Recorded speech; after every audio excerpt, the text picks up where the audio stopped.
what's up, guys? Can you guys see me? We back. Yeah. What's today? It ain't Tuesday. It's Wednesday. What are we supposed to say for Wednesday, Carol? Magic Wednesday. I don't know what to say. Yeah. So Wednesday. Let's get started. We got Hyperfly. We covered this story, but as always, got to go back. There's always something new. You guys always starting some drama. I'm not saying Hyperfly. I'm saying all the people in the community. So let me just read through everything, guys. First thing in the morning, start reading. It says, when we announced our collaboration with Playboy, I want you to know it came from a place of good intention. I don't know. Some of my friends said they did this on purpose, but we'll keep reading. It says, I want you to know it came from a place of good intention. As a woman and the CEO of this brand, I didn't know they were ran by a female or woman. Sorry. That's good to know. So as a woman and the CEO of this brand, I truly believed there was an opportunity to rewrite a narrative, to reclaim something controversial and reshape it into a platform for strength, self-expression, and empowerment. I saw the potential to challenge old perceptions. Oof, that was a big undertaking, very big undertaking. You know, Playboy has a long history, very, very long history. Yeah, oof. Together with Playboy, we had planned to host a global's women's self-defense seminar and launch a Playboy Fight Club series featuring powerful women fighters, amplifying their voices and showing the world the strength, skill, and stories that often go unseen. We aligned with what we believed was a new chapter for Playboy, one now driven by women with a mission of pleasure for all. Oh, Jesus. Inclusive and empowering. Oh, whenever I make comments, they say I'm a misogynist. I just don't see why they did this. And they're trying to explain it. They should have stopped at the first post they had. That was decent. The first post they had was decent.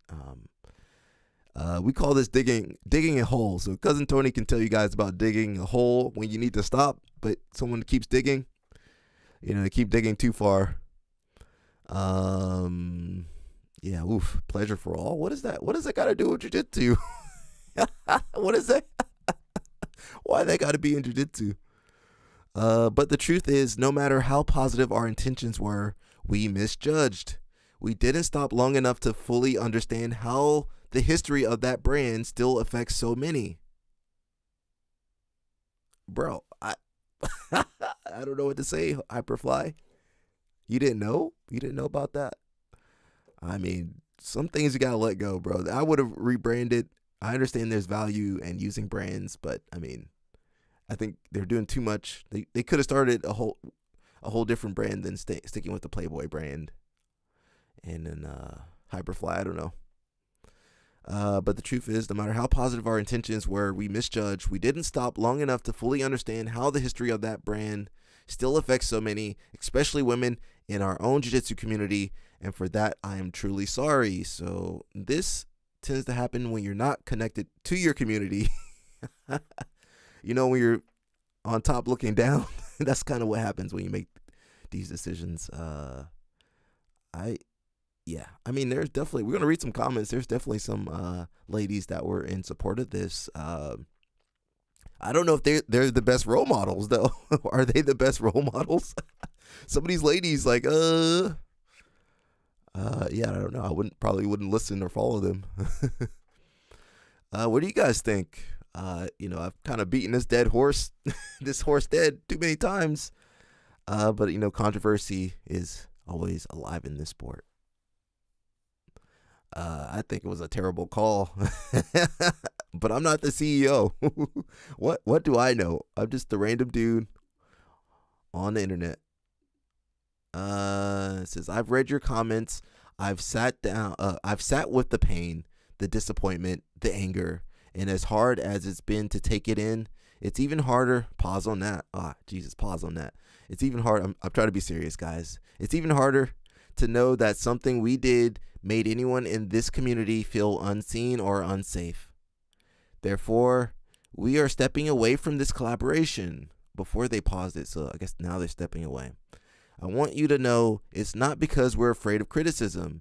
It's because we heard you, because you matter to us, because you are the reason behind the reason this brand exists. We take this moment as a chance to do better, not just in how we move forward as a brand, but in how we continue to protect and uplift those who make up this powerful community. This has opened up conversations that we needed to have. It made clear that many women still don't feel fully seen, supported, or safe in this space. Whew, bro, first thing in the morning, I got to read this. Hyperfly has always stood for something bigger than gear. We stand for heart. You can't teach resilience. Isn't that their tagline?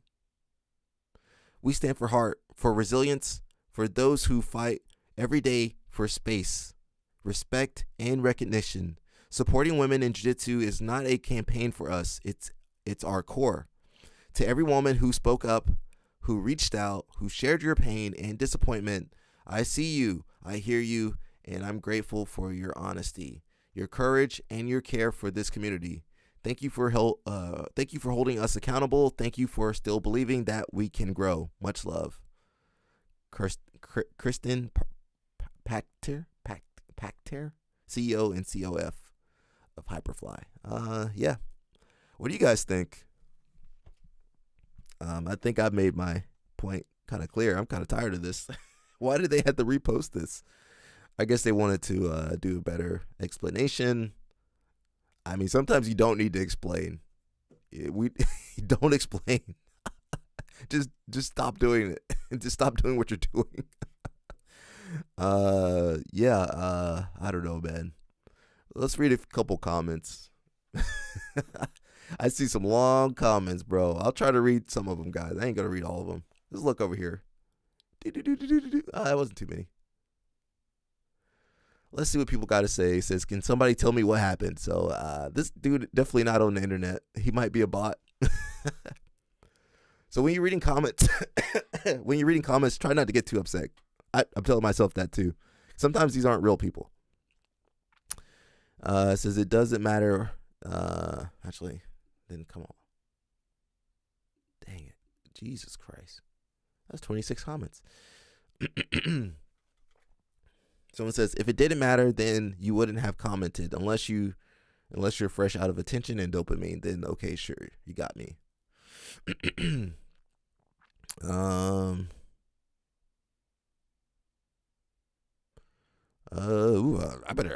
gotta make sure I read some of this before I say it. They announced a collab with Playboy, then everyone started to cry. Thank you. Combat equipment company put on zero fight. How ironic. Hell, that's kind of funny. Combat equipment company put up zero fight. How ironic. That was pretty funny. I like that one. Sure, they decided to make Playboy a Playboy collab inspired gi. Then a small percentage of PC babies cried about it. It wasn't small if they had to. The next day they had to do this post here. And I mean, it for sure. This person wouldn't be buying that gi. Some people just want to see the world burn, so they're just gonna troll. PC babies cried about it, so now they're trying to save face by catering to the 0.01% of people who complained and completely undermining the 99.99% of people who thought this was a good collab. I think that's a terrible take. Sometimes I like to click and see if these people are real. Look at this dude. Hey, he's a blue belt. Hey, yo, shut up, blue belt. Shut up, blue belt. You guys can't see. Shut up, blue belt. Yo, blue belts be the most vocal people. I didn't mean to expose that guy. Don't go trolling that dude. Don't go trolling him. I just wanted to see if he was a real person. Yeah. I ain't gonna listen to that blue belt dude. I ain't listening to that dude. I mean, you guys can listen to him. They're the most vocal people. Old people and blue belt guys with like one stripe, no stripes. People get offended easily these days. I mean, if anything, they're telling you, "Hey, we ain't gonna support your brand if you do this. If you do this, this collab," which sounds fair, right? We don't have to buy their gear. We don't have to purchase their products. Your assumption that the majority of people agree with your opinion is exactly why your opinion doesn't matter. Someone says if it didn't matter, you wouldn't have commented. They're just arguing. Hyperfly has done more for women in jiu-jitsu than most brands will ever. Whoa. Hey, you don't know every brand. Do you know every brand that's been around and worked with the women athletes? You can't say that. You consistently sponsor a strong, diverse team of female athletes, not just one or two for show. Hyperfly backed me through 2 pregnancies, injuries, and my entire journey since 2016. That's not just business. That's loyalty and real support. This recent collab with Playboy has sparked opinions, but let's not forget a collab with a legacy brand like Playboy doesn't erase years of consistent support for women in this sport. No, but it does blemish it. It doesn't diminish the integrity or values of a company that's been here for us all along. No, but it does make me question their integrity and values. Let's not confuse aesthetics. Let's not confuse aesthetics with disrespect. Empowerment looks different to different people, and that's okay. Hyperfly stands for you can't teach heart. That's not just a slogan, it's culture, one I'm proud to be a part of. Well, listen here. Everybody makes missteps, even companies. And if the customers can't, push back against these brands, what's the point? The owner, I guess the CEO kind of liked her comment, left a little heart. The girl says, "You're amazing, supporting the female athletes. I know you. Maybe that's why I never felt any disrespect with the collab." Well, you know her, but we don't know her. Everyone can't know the CEO on a personal level. I'm always like, where was that girl's video? People are so outspoken. Where was her video? Talking, supporting Hyperfly, or making it known. It's easy to make a comment, but I feel like when you do a video and put your face out there, like I be doing, that's when it gets real. People be commenting and arguing with you. When the CEO, it's more so sparking curiosity than questioning her integrity. Well, I don't know the CEO, so I'm questioning her integrity. I think Hyperfly only needs to listen to feedback from strong, positive ambassadors of the brand like yourself. Well, I already started off saying that I didn't like the take of some of the ambassadors, some of the athletes. They're sometimes you can be in that echo chamber, and then the CEO, everyone's agreeing with the CEO. Of course, everyone's agreeing with the person paying them and sponsoring them. But it's important to have that outside view, I believe, because that echo chamber, man, that can backfire. I mean, obviously it backfired here. She thought this was a great idea. She thought this was a good idea. The other girls were like, "Oh yeah, this is going to be amazing." But my thoughts are, where was Playboy in the other female-led sports? I don't see them in the other sports. I just I'm not saying that was a red flag for me, but I didn't see them in other sports, other female sports that are even more popular than jiu-jitsu. So yeah, I don't know. Yeah, maybe she was trying to do something different, but listen. I think Hyperfly only needs to listen to feedback from strong, positive ambassadors of the brand like yourself. People are often quick to criticize before fully understanding something. Well, people understood Playboy. Well, they understood the history of Playboy. Isn't that up to Playboy to educate people on their new path? I mean, if the majority, it's not a public company, but it's a It's a well-known brand, so it's up to them to change. It's hard to change your image, your brand image, let alone your image. So that's more on Playboy. So they should have done the work before reaching out to Jiu-Jitsu. I think maybe they were rushing things. Uh, and I'm all for letting Playboy let that brand die. I'm not saying I don't want anybody to die, but it would be okay for that brand to die. It's okay for that old history to kind of go away. We can just start a new brand that's embraces all the things they want it to embrace. We don't need to repurpose the Playboy brand. I think you should have let that go of Hugh Hefner, bro. That's how I feel. But you guys attack me in the comments all the time. So at the same time, I don't think the brand should fold because of a few negative comments. It was a lot of negative. I don't say negative. It was a lot of pushback. Be true to who you are and what you represent. Be unapologetically so. Well, she's the CEO of a company. Say she just goes off the rails. You lose your customer base.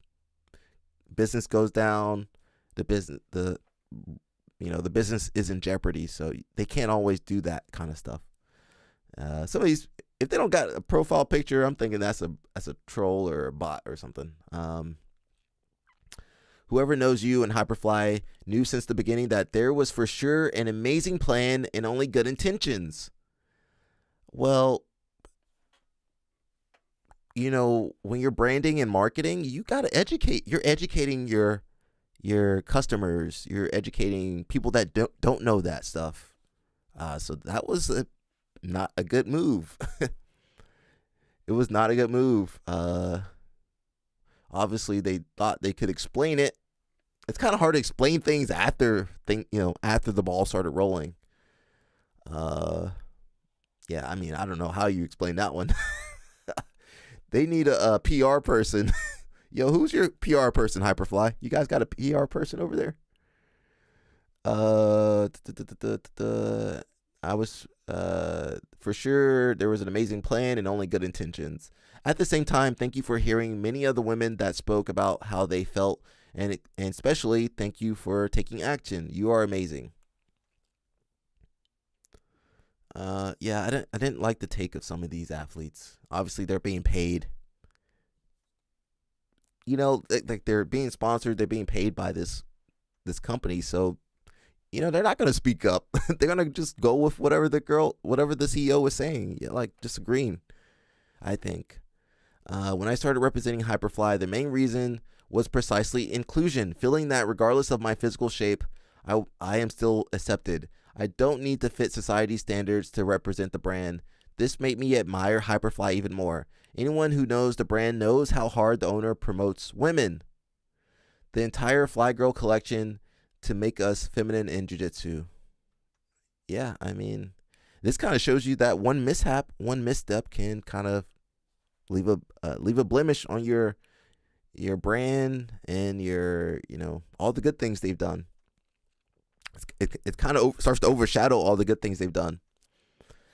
As a brand that champions women and a team of all women sponsored athletes, we believe that there's so much that Hyperfly has done for women in the past. Mistakes happen when you listen. When you listen, we see the intention. We believe there's more to be done in the community, and let's not stop creating safe spaces and building more for women and men to grow the sport together. Love always. Again, who let this get greenlit? What echo chamber allowed this to happen? I am truly moved by your post after the first slide. I can see where you had your heart, and that explanation really helps me as a master's and mom understand. Thank you for continuing to consider your comments and community. It takes true courage and humility to admit we missed the mark. I salute you. Bro, I could have helped them with that. I could have looked at that in 5 seconds. Hey, I don't know about that.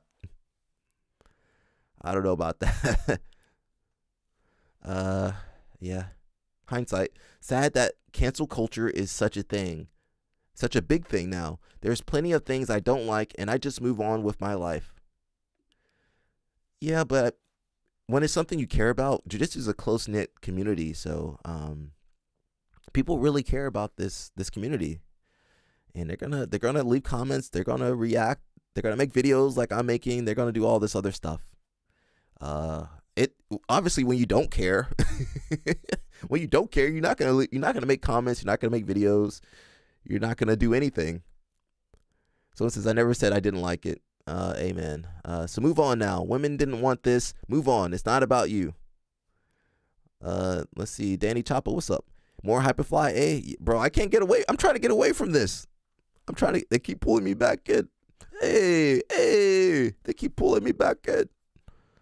Yeah, too much Hyperfly. Why Playboy for a collab, though? Who? I think is, I don't know. This makes me think about some of the athletes, some of these athletes, myself included, you got to do your research on these athletes and, don't just listen to everything they say. I try to rely on facts. I sit here and read all the comments. I'm trying to get a different voices, different views and different opinions, even if I don't agree with them. Like there are other better brand collabs than that would have been better. Yeah, anything would have been better. And even look better, yeah. Playboy just feels out of place in jiu-jitsu, honestly, politics aside, yeah. I didn't see Playboy with any other sports. I didn't see them with any of the other more popular sports. But then they're coming to jiu-jitsu. I don't know. I understand they were trying to do something different, but I say let the Playboy brand die. Let it go. Go ahead and bury it with Hugh Hefner. Go ahead and let it go, guys. We can start new brands. I mean, obviously, it has recognition. It's infamous. It's not famous. It's infamous. Let's see. Hopefully, I'm tired of these comments. You did a great job at handling this whole collaboration with respect and grace. I just don't think Playboy has done enough to evolve from what they've chosen to represent for years. They're just not there yet. Don't stop being a visionary. Keep being open to feedback. You're doing the right things. Yeah, what did Playboy do to change their image? I had no idea about Playboy. I don't follow that smut.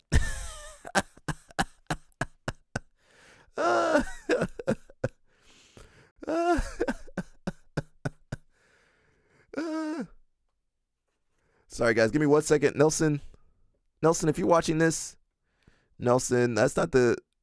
my boy Nelson tried to come to Atlanta. A little sketchy area.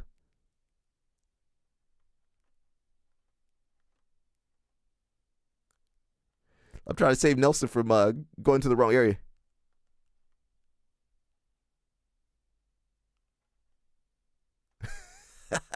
My man Nelson tried to go to Centennial Olympic Park.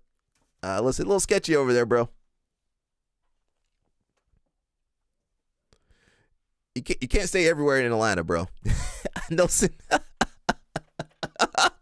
Nelson, did you already book that? Oh, Nelson booked it. Nelson, I'm talking about you live. Let me leave a comment. Nelson, I'm talking about you live. Nelson. Yo, if you're out there watching, please pray for my man, Nelson. Listen, if you come to Atlanta, bro, you can't stay everywhere in Atlanta. Talk to me. Talk to me first. Nelson. Nelson, no, Nelson. Listen, guys, jiu-jitsu don't work in Atlanta, bro. Don't use your jiu-jitsu in Atlanta. It don't work. They gonna shoot you or stab you. Jiu-jitsu don't work, bro. Oh, no, Nelson. Oh, man. Guys, say a little prayer for Nelson for me.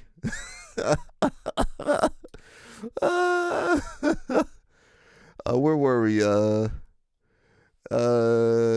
Yeah, Playboy. Yeah, I don't know, Playboy. I mean, I can make a video about it. I wish I could make videos about jiu-jitsu and not this crap. Someone says, I'm crying. Thank you for this. I cannot begin to tell or express how important this is. Somebody's bringing up Craig Jones. You know what you must do. B Team and Playboy collab. I mean, B Team can do it. Double standard there, but B Team is not for empowering women. They B Team, they be what's the word? They be exploiting themselves. Craig Jones be exploiting himself. But you already know Craig Jones is not a role model. if Craig Jones is your role model, you need to question your life, your life decisions. you need to question what you're doing in your life. I can't help you, bro. If Craig Jones is your role model, if you're doing exactly what Craig Jones is doing, well, one, you probably not gonna live that long if you do what Craig Jones is doing. Let's see. Craig ain't commented on none of this. He busy. Yeah, it would be beautiful to see a lot of men wearing gis with the Playboy bunny on them. Best of luck to not be mocked by your mates, just as women would be if this collab went on. Just let everyone know that what you want for women in jiu-jitsu is to, not reading that part, not for them to be heard and respected. Yeah, I mean, Craig Jones be sexualizing himself. Oh no, what's going on with this sport, guys? We want jiu-jitsu to be, a professional sport, but you got Hyperfly over here with Playboy. You got Craig Jones and whatever he's doing. I don't know. I don't know what our brand image in jiu-jitsu is. It's all over the place. I don't know what the future is going to hold. But you guys love this stuff. You love this drama. You love what Craig Jones does. You love what Gordon Ryan does. You love what all these crazy people be doing, and that's reflective of the sport. That is reflective of the sport. I already read all this stuff before. What does Nelson say? Nelson, I'll look at it in a second, Nelson. Someone says, well, that's an interesting theory, and I respect it. And see you. You wouldn't want to wear it. Counter theory. Craig Jones has the shirt that says Keep Jiu-Jitsu LGBTQ and rainbow tie-dye. There's larger amount of people who don't take themselves that seriously and would wear a Playboy bunny rash guard, and their friends would laugh and then go back to working on their skills in class. Well, they're talking about being empowering. Is making jokes like Craig Jones doing, is that empowering? I don't. But that's on brand for him though, right? Craig Jones can do that because that's what you expect from him. Hyperfly got pushed back because they're talking about empowering women, but then they partnered with Playboy when they could have partnered with anybody else, and it would have worked really well.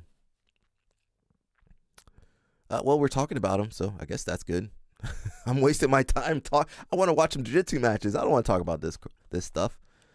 Let's see. I'm glad to see this. My personal brand is that of a kids coach and women's empowerment. I've faced being overly sexualized many times and felt this collab was a giant step backwards. I'm still relieved to see Hyperfly step away from it and to be so vocal in their choice and their why. It's empowering to have our voices heard and have something done about it.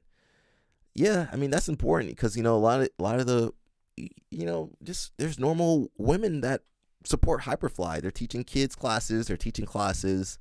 They can't be wearing the Playboy bunny. What? I know the CEO is trying to explain it, but say like a parent coming into the class, the female instructor has got a Playboy bunny on her gi. I mean, you think the parent's going to take their time to understand and ask about what that means and represents? No, they're going to walk right back out the door. They're going to take their kid, hey, let's go to Gracie University. Let's go to Gracie Baja instead. Gracie Baja ain't going to ever put nothing like that on there. Yeah. And, and if you got your kids around Craig Jones, I mean, that's your fault. Yo, that's on you. If you got your kid's at B Team,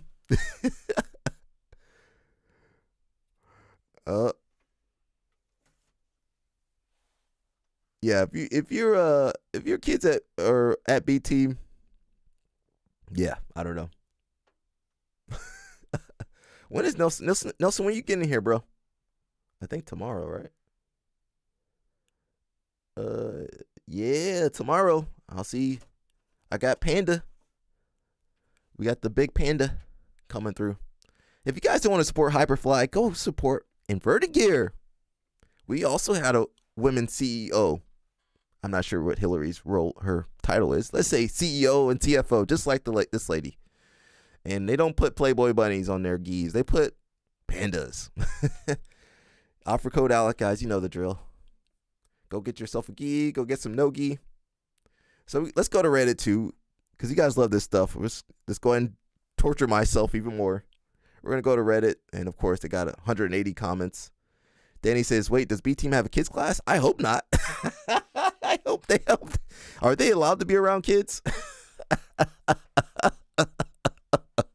Oh, no.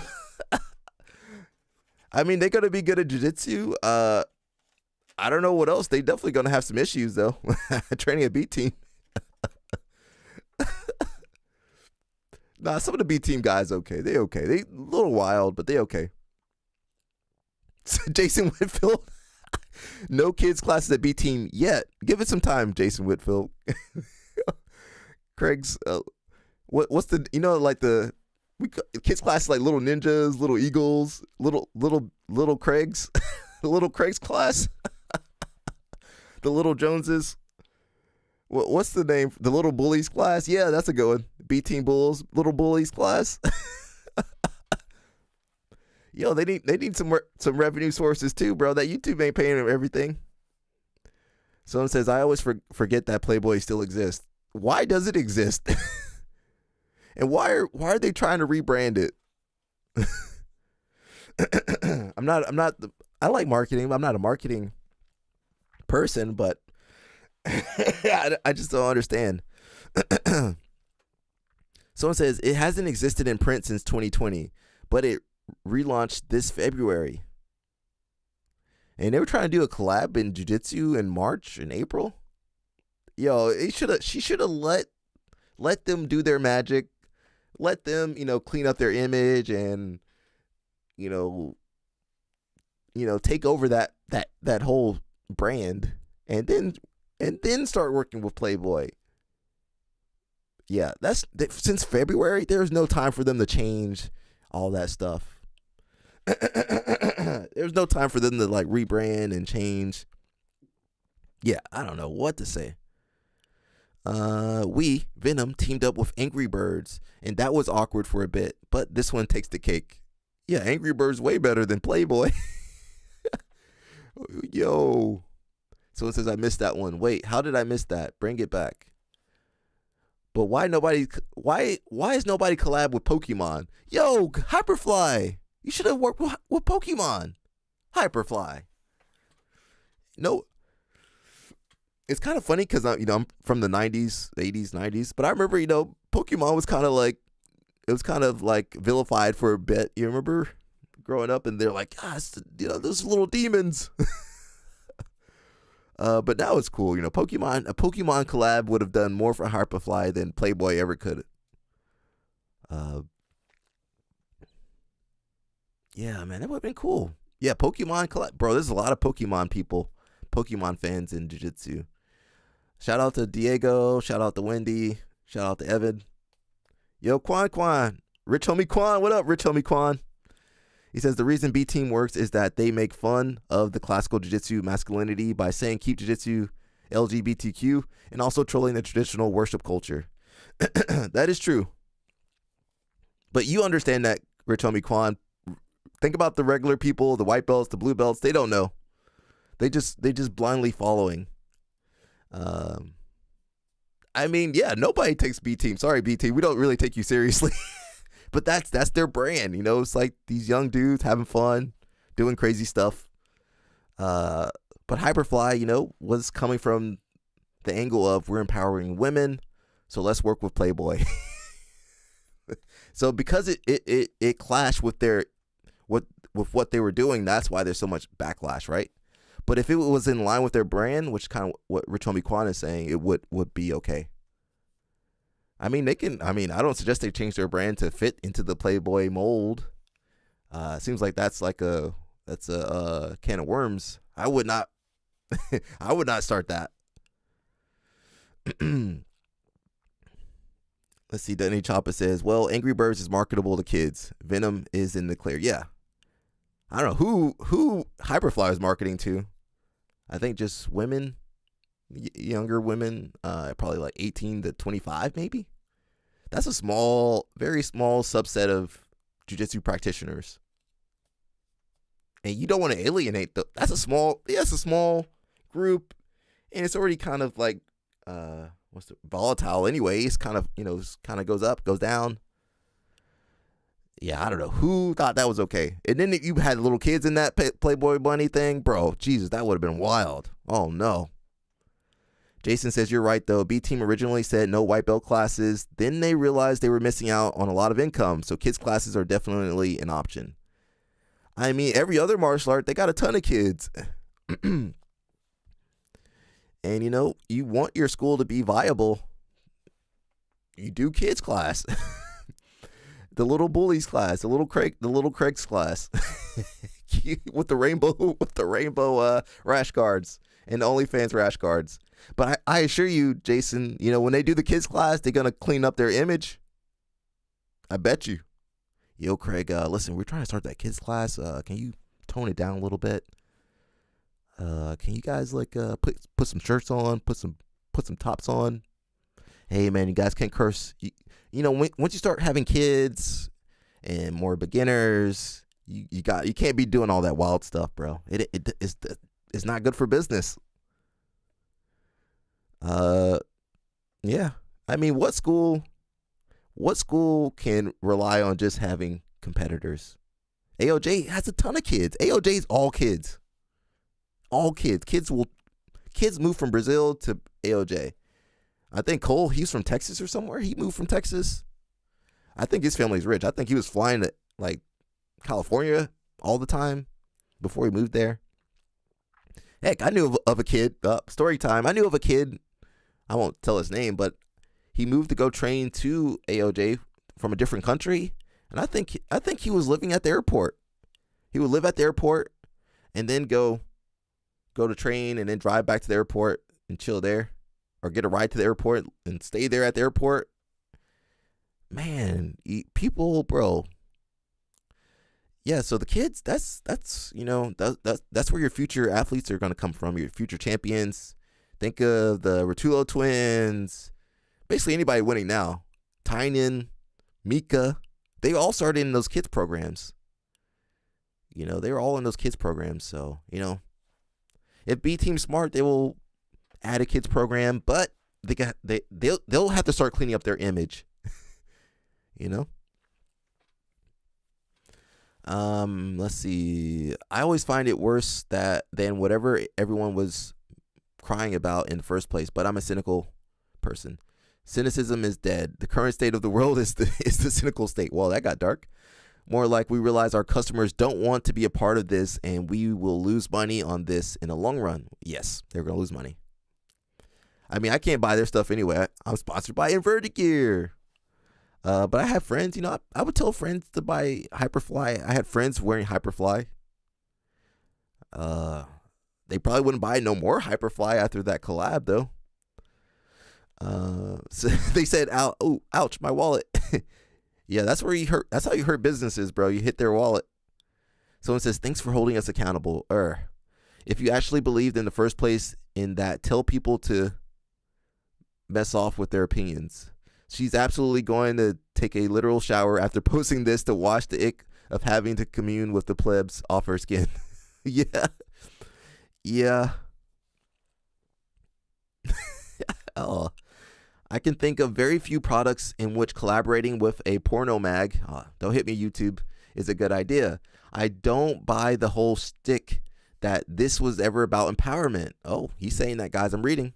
The Playboy Bunny has a specific meaning, and I can't imagine a woman wearing it in this sport who wants to be taken seriously. Well, they had a few athletes that were kind of agreeing with it, but I don't think they understood the history of Playboy in America. Maybe Playboy's image is different overseas. I'm not sure. Or maybe they don't know about Playboy.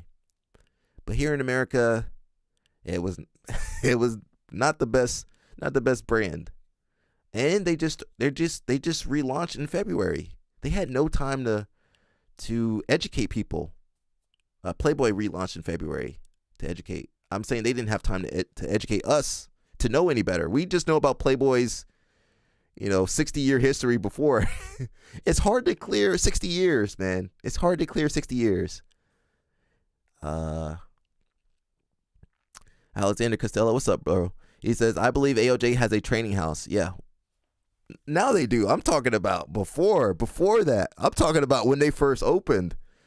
But now I'm sure they got a ton of money, so they can put that money back into the students and having them together. Shout out to Lloyd Irvin. I mean, not to combine Lloyd Irvin with Playboy and empowerment. That can get kind of messy, but he was the first one to kind of do the training house that I knew of in America. I'm sure other people in Brazil would do one. I believe, not Hyperfly, Dream Art does something similar. Usually the big teams need to have, I'm sure some of the other teams do have a training house, especially in California. It's hard to get housing in California, to afford housing. It's rough. So having that fighter house, that training house really does help.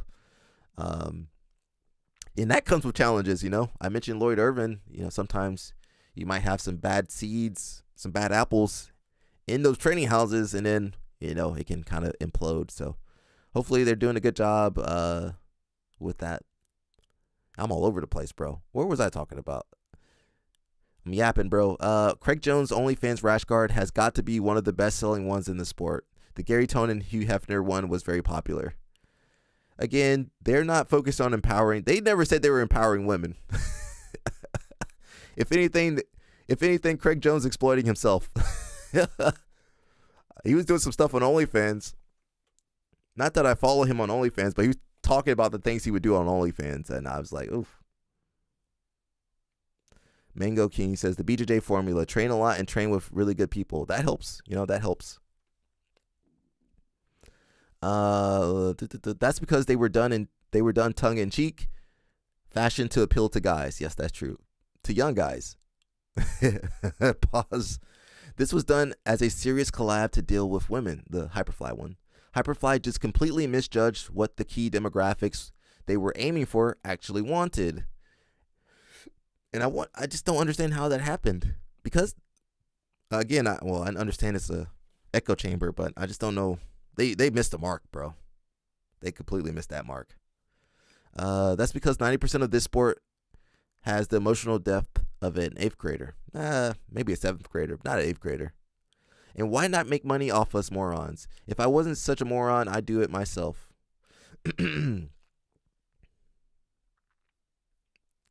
Someone says we only did it because we thought we would make a lot of money, a bunch of money. That's what every brand does things for. The fact that she's a woman and had this idea is insane. What woman would want to go around the gym wearing a gi with a Playboy logo while rolling with men? Oh, Jesus. Yeah, they did not think that through. We might not sexualize the sport, but people who don't practice do. It's weird. And it seemed like that's what they were aiming for, something with pleasure. Let's go back a little bit. I'd be researching stuff. Is that what she said? Maybe someone else said that. I'm trying to see. So I'll reread what she said. Just a little bit. Together with Playboy, we had planned to host a global women's self-defense seminars. That's what it says. Seminars. Didn't say seminar. And launch a Playboy Fight Club series featuring powerful women fighters, amplifying their voices and showing the world the strength, skill, and stories that often go unseen. We aligned with what we believed was a new chapter for Playboy, one now driven by women with a mission of pleasure for all, inclusive and empowering. Why was there... So wait, Hyperfly is you can't teach heart, and then they come with Playboy, which is pleasure for all? And I'm asking, why was pleasure... Why? I don't want no pleasure. Yo, don't be pleasuring yourself to me while we're training jiu-jitsu, guys. Oh, no. I don't want no pleasure in jiu-jitsu, bro. Please keep that away. We got enough weirdos, bro. We got enough weirdos out here. Yeah, why that whole tagline didn't work. Yo, what was about to happen? Quan, what you say, bro? Quan says, B team loves to self-depreciate. That way you can't really make fun of them or hurt them with arguments as they already do it to themselves. Yeah, well, they did all the work for you. They did all the work for us. Allows them to be controversial without the repercussions. And that's cool when you're young, right, Rich Homie Quan? But I think, you hit about 30, 40, you're like, dang, I really want some respect now. I actually want people to listen to what I got to say and take me seriously. So you can fall into that rabbit hole, to reference Playboy. You can fall into that rabbit hole where for them it's going to be hard to change that when they get older. Like, dude, I'm 30 and they're still making jokes about that stuff that I did when I was 20 years old. Dang it. Hyperfly doing the Playboy thing, they might have thought was women empowering, but whoever thought that might have also thought OnlyFans is also women empowerment. Yeah, well, that's true. I actually would have taken the OnlyFans over the Playboy. You could actually have that argument for OnlyFans, but Playboy, with their month of rebranding, I don't know, it was not cooked up, wasn't cooked enough. Yeah, OnlyFans, you could actually, I would actually listen to that argument, Rich Homie Quan. I would actually listen to that. And heck, a lot of those Hyperfly girls probably own OnlyFans. Oh no. Don't come at me, guys. Don't come at me. Let's see. What woman would want to wear the gym? What woman would want to go around the gym wearing a gi with a Playboy logo while rolling with men? We might not sexualize the sport, but people who don't practice do. That is true.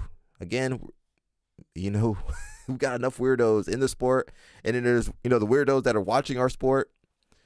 This is a big one. Anytime I see a technique being explained by a woman online, all the non-grapplers in the comment section is, we all know it's all weird and will remain weird and will remain a weird red flag on the brand. Bro, yeah. Well, let's not act too all high and mighty for them, acting like they don't use their. Oh, I'm not reading that. Playboy and the average BJJ woman influencer / public profile both use. I can't read that. You can see it, but I ain't gonna read it. I ain't reading that either. Yeah, I go on Reddit. I can't read half the stuff on Reddit. Please, with taglines like Playboy Fight Club and Pleasure for All. Yo, that was me reading that too. They knew what they were doing, and empowering women ain't it. Yeah, that Pleasure for All, I was like, It's frustrating how people haven't done their research into Playboy at all and think the pushback against this collab was solely because of sexualization. Playboy built their brand off abusing women, drugging, SA, and underpaying these women. I feel like it shouldn't be surprising that women don't want to wear something that represents that. And that's been most of the history of Playboy. They're trying to rebrand. They're trying to change that since this year, February of this year. But that's not enough time. It might take a lifetime to erase all that stuff they did before, or they can never do it. Someone says, I'll be waiting for the Hyperfly Lloyd Irvin collab. Oh, Jesus. I shouldn't have brought that up, but yeah.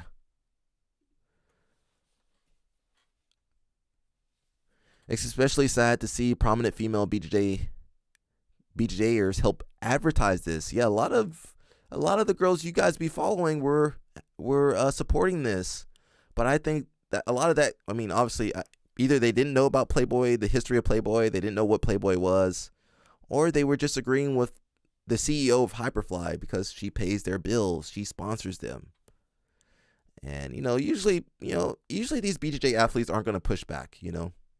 We aren't exactly the most educated bunch. we ain't the most educated bunch. Our IQs, I don't know about our IQs either, bro. I don't know. Yo, I don't know, bro. I don't know what we've been, yeah, I don't know. I wonder about some of us guys, myself included. I wonder. Um, Someone says, I'm not going to judge them for it. Perhaps they were uneducated on Playboy's history. That's kind of what I just said. Or genuinely believe this collab could be a positive thing for women in the sport.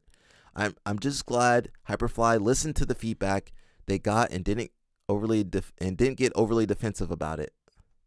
Someone says, I guess, but I knew what kind of company Playboy was when I was 12, and I'm not even 30. Sometimes I wonder if stuff like this is purposeful. That is true. I don't know. It's possible they could have done this on purpose to create outrage and, I don't know. Intentionally doing a bad thing so you can get more attention. I don't know if that helps business though. Because a lot of those guys in the comments that were like, I'm supported, blah blah blah. They don't even buy Hyperfly. They don't even train jiu-jitsu probably. Someone says, bring back the Godzilla gi.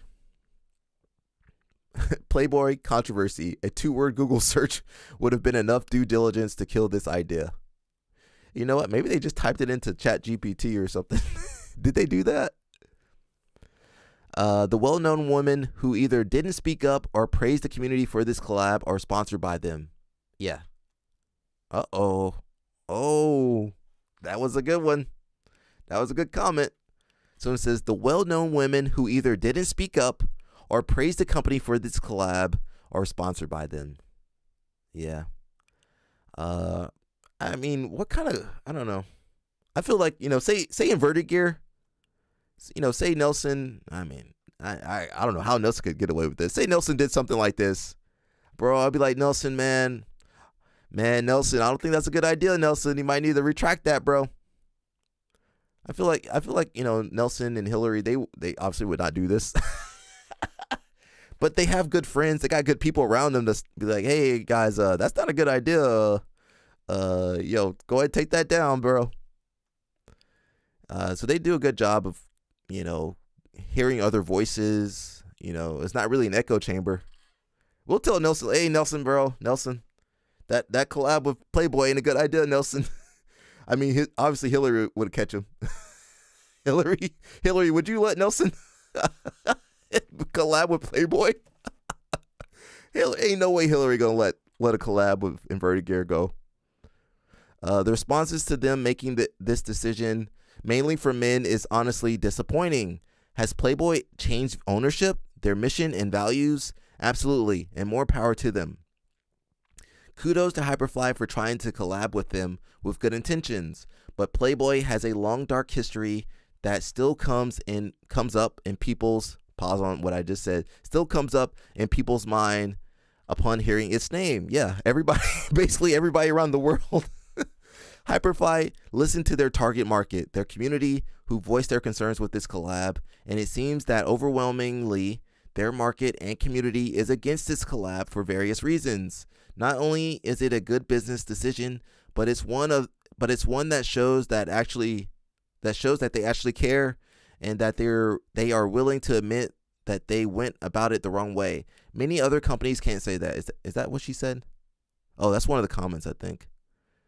It's very disappointing to see comments here and on the post, mainly from men, talking about how it's stupid, cowardice, bowing to PC culture, women voicing their concerns, and men, some owners, some coaches, lining up to tell them their concerns are stupid is a very big reason why many women still don't feel welcome, supported in this sport. Y'all need to do better and should be happy that a company actually cares about this particular issue. Exactly. I feel like a lot of people didn't notice this. It was not a unisex gi. This collab was exclusively for female gis, and the target public didn't like it. Even if they kept, it was not going to sell well. I saw a comment saying they're going with Moya instead because Hyperfly is caving to the PC babies, which is weird because I've heard terrible things about Moya's owner. I'd rather support Hyperfly than that. Yeah. Oh, that's a whole nother case. I kind of remember the Moya stuff. We're not going to cover that today, but maybe if you guys let me know in the comments, maybe we could cover something like that. But for now, let's focus on Hyperfly. Oh Jesus, yeah. I mean, Reddit is not always the most positive place either. Hyperfly geese are super overrated. They're okay. I like their belts. And my boy Jared, he was sponsored by them, so I'm sure he likes them too. Some people kind of downing them. That's every you can say something about everybody's gi. I never had a Hyperfly gi, but just a few hours ago saw a video of a competition where one of the guys was wearing their gi and it ripped. It happens, bro. Sometimes you be fighting some strong people and rip your gi. All right, guys, I'm tired of that. Whew. Guys, I spent a whole hour, whole hour talking about Hyperfly. So let's move on, please. Let's watch the video first. We got some judo. So I think the title of this video is Ronda making a comeback, and we got Ronda with your boy J Flow. Let's watch a little bit of what they got. I'm not gonna play that music. So we got Ronda. She's moving. She's looking good. Pause on that. Technique's looking good. J Flow. Hey. Nice. Oh, this on YouTube? Oh, I might check that out. It's on her YouTube. Link in the bio. Is it his video? Let's check it out. Oh, right here.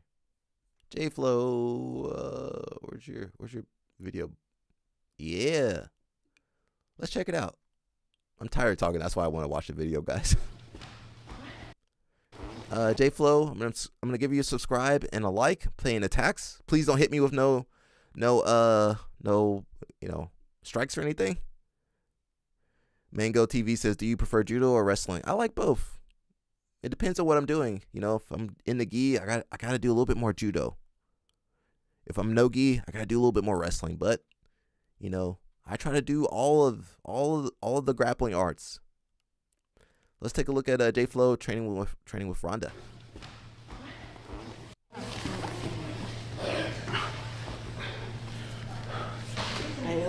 Armbar, that's her move. Okay. I'm gonna die on this sword right here. Okay. Ronda said she wasn't gonna wear no Playboy gi. Actually, I think was she on Playboy? Was she on Playboy? Can somebody research that for me? It's a slicer. Can somebody do that research for me? That lubed me up for the kill. I think she was on Sports. I think she was on Sports Illustrated. I don't think she was on Playboy. Can somebody check that for me? We have matchy ones. Oh, look at that little baby. Yes, I know they sent us matchy. They did. Oh, that's sweet. Big stretches. Shout out to all the moms still training. Yeah. We love you, girls. Yep. My mom had like these old pictures on her desk from when she was training, and she would bring my older sister Marie over there on the mat. Yeah. I hope that mat's clean though, Ronda. Ronda, you should have put a blanket down. You shouldn't have put that baby on that staff mat.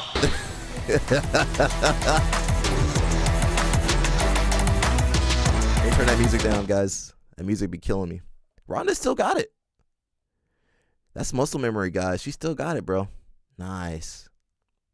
I like judo, bro. And obviously they can do a lot of no-gi with their judo, her and J Flow. Shout out to them for, keeping no-gi, keeping judo relevant in no-gi. Nice, Ronda. I think she's got a match or something, a grappling match. She was doing like WWE, but I don't know if she's retired from that or what. Oh, nice. I like that triangle. Hey, nice, Ronda. Yo, why you over there punching J Flow? Why is she punching J Flow like that? Shit. The ookiness. Sports. Oh, Sports Illustrated. Okay, that's way better than Yeah, than Adam Playboy. almost broke my arm. He tried to armbar me. Genetic. Why didn't Hyperfly work with Sports Illustrated? Feeling my armbar for the last 8 years. You and Justin have been trained together for 27 years. I got Ronda's mom Since you were little. and the baby. The water breaks. I love them. She Water was, breaks she was in grade school and he was, I think, in 9th grade. Where was that? Here. I can get my It's in mouthpiece here. for we'll do Here. same, It's not but standing with here. ground. That's crazy. Flow. Oh yeah, Justin used to say, "Oh my God, Yeah, Grandma. I can't get your daughter off me." That baby She's like gotta a learn little some judo. kid, 'cause he That baby was learned how to break fall. You know, won the state wrestling championships 3 times. A lot of the other Is that J Flo's son? athletes who were more Rubbing that his kid's head like age that? Didn't want to work with them because he was so much better. And Ronda was always like, "Go with me next. Go with me next." He's like, "No, I want to go with that guy who's bigger." No, go with me next. 27 years, that's crazy. Yeah, baby. That baby. That's a grappling baby right there. Nice little bit of wall work. Hey, nice, Ronda. Ronda up there. She might be 37, 38. Jason Whitfield, how old is Ronda? My man Jason, bro, he on the facts, bro. Yo, Jason, how old is Ronda? I think she's about 38, 36, 37. She moving good. And how old is J Flo? How old is J Flo, bro? He out there. He's still training hard with everybody. Nice, Ronda. Hey, that's a good throw. Hey, right into armbar. Bro, I feel like judo kind of wasted Ronda and what's the other girl? What's the other good girl? Oh, she's 38. Okay. Kayla Harrison. I feel like judo wasted so much potential with those two ladies, man. Does anybody else agree with that, or just me? I mean, they're superstars, especially Ronda. Why didn't judo work with her? Obviously, you know, they don't care about MMA, but bro, I would have made her an ambassador. I would have her. Oh, he's 42. He's still young. Okay, he's still young. But man, I would have had Ronda as an ambassador. She'd be at the Olympics. You know how they had Snoop Dogg at the Olympics? If I was judo, USA Judo, I would have Ronda out there doing seminars, you know, going to the Olympics, coaching the Olympics. You got to pay her, obviously. But bro, that would have paid judo back so much. I'm always open to leave hair braids to tighten that shit And you know up. how wrestling having this surge of like female athletes, you know, it's in NCAA's, it's in high schools now with the female wrestlers. Bro, judo could have had the same thing. Could have had the same thing in judo in America. No. It's a shame, bro. That's USA Judo. A lion's mane. I'm a Pantene girl. Man, that's just a wasted opportunity. Bro, if I was USA Judo, I would have J Flo, Jimmy Pedro. I have all these people. Now, I don't know if they could run the whole program, the Olympic program, but bro, that would bring so many people to the sport. Throw Colton Brown in there, Travis Stevens. Bro, why are they wasting their athletes like that, man? I would have those people out there fundraising. Bro, you know how much money you could have? You have Ronda, Kayla Harrison, Travis Stevens. Get them all together. Bro, they could raise so much money for judo in the USA. Yeah, that's the way. Nice. Good ball, Rana. I don't even care about your throw, Ronda. Whatever. I've come out the backside. Now I'm like, I'm more. Look at that Soto. Is that Soto? I don't know what that throw is. What throw is that, guys? Internet hard will be like, you don't know what you're doing. You didn't like land on her and then stop the throw. That's beautiful, bro. That's like a lifetime of practice to get that throw perfectly. You gotta start at that little baby's age to get that throw. You're like, You don't know shit about my I'll finish arm. like this. It's better than he's open. Man, that's crazy, bro. Fucking telling me how to do an arm bar. Look, isn't that beautiful? Hey. You still got it, Ronda. You still got it. 6. Are you saying that to fuck with me, or that every time my mom loses count, she always goes back to 6? That's like the joke. I It's didn't always even 6. count. I was just guesstimating. That's so funny. You went to 6. Alexander says, how does judo make a profit? I've always wondered that. I think they pay dues. You know how we pay membership dues to IBJJF? I think they pay a little bit of dues. Yeah, I like head and arm, but with, you know, I like that tie-up you just had, you know. Yeah, it's so sad, man. The knee and then Rich Homie Kwan says, USA Judo ran by OGs trying to gatekeep. But the thing is, judo is, not only is it dying in America, it's not popular. It's losing out to wrestling and jiu-jitsu. But they're not producing champions. They didn't produce a single Olympic champion last year, did they? I don't think so. And with the Olympics going to America 2028, It's not looking that good. I think the only person I see like really trying hard is like Colton Brown. I see him traveling and training, building up his students. Yeah, they have super talented athletes. Kayla Harrison, Ronda Rousey, Travis Stevens, but they don't use any of those athletes. You know. Jason says Ronda ruined her reputation with horrible attitude in MMA. They don't want her advertising for judo. Listen, her bad attitude is still better than whatever USA Judo's doing. If Playboy can rebrand, then Ronda can rebrand. There's a freaking hole in his And look at leg. Ronda now. She's older. She's wiser. She's, Back here. you know, she's a mother now. I think she's changed from See that? her competitive Freaking days. hole. And it's not on the other side. Quan says, get my boy Lakea. Yeah, we need Lakea out there, bro. Tell him to get out that real estate. Like, When things pop, Tell sit him, the rest of this tell one him to out. get out that Sit the real rest of this estate one out. and go. We're good. Me and Ray don't move. You know, just focus. Go one more time for the judo Olympics, Transitional Lakea. swinging shit? Let me pause this. Make myself big. Gotta say something serious here. Lakea, go for 2028 Olympics, bro. You could do it. We believe in you. You know, don't worry about the girls. Don't worry about the jobs, bro. We need you, Lakea. Come on, bro. Go represent for us. USA, USA. We need Lakea, bro.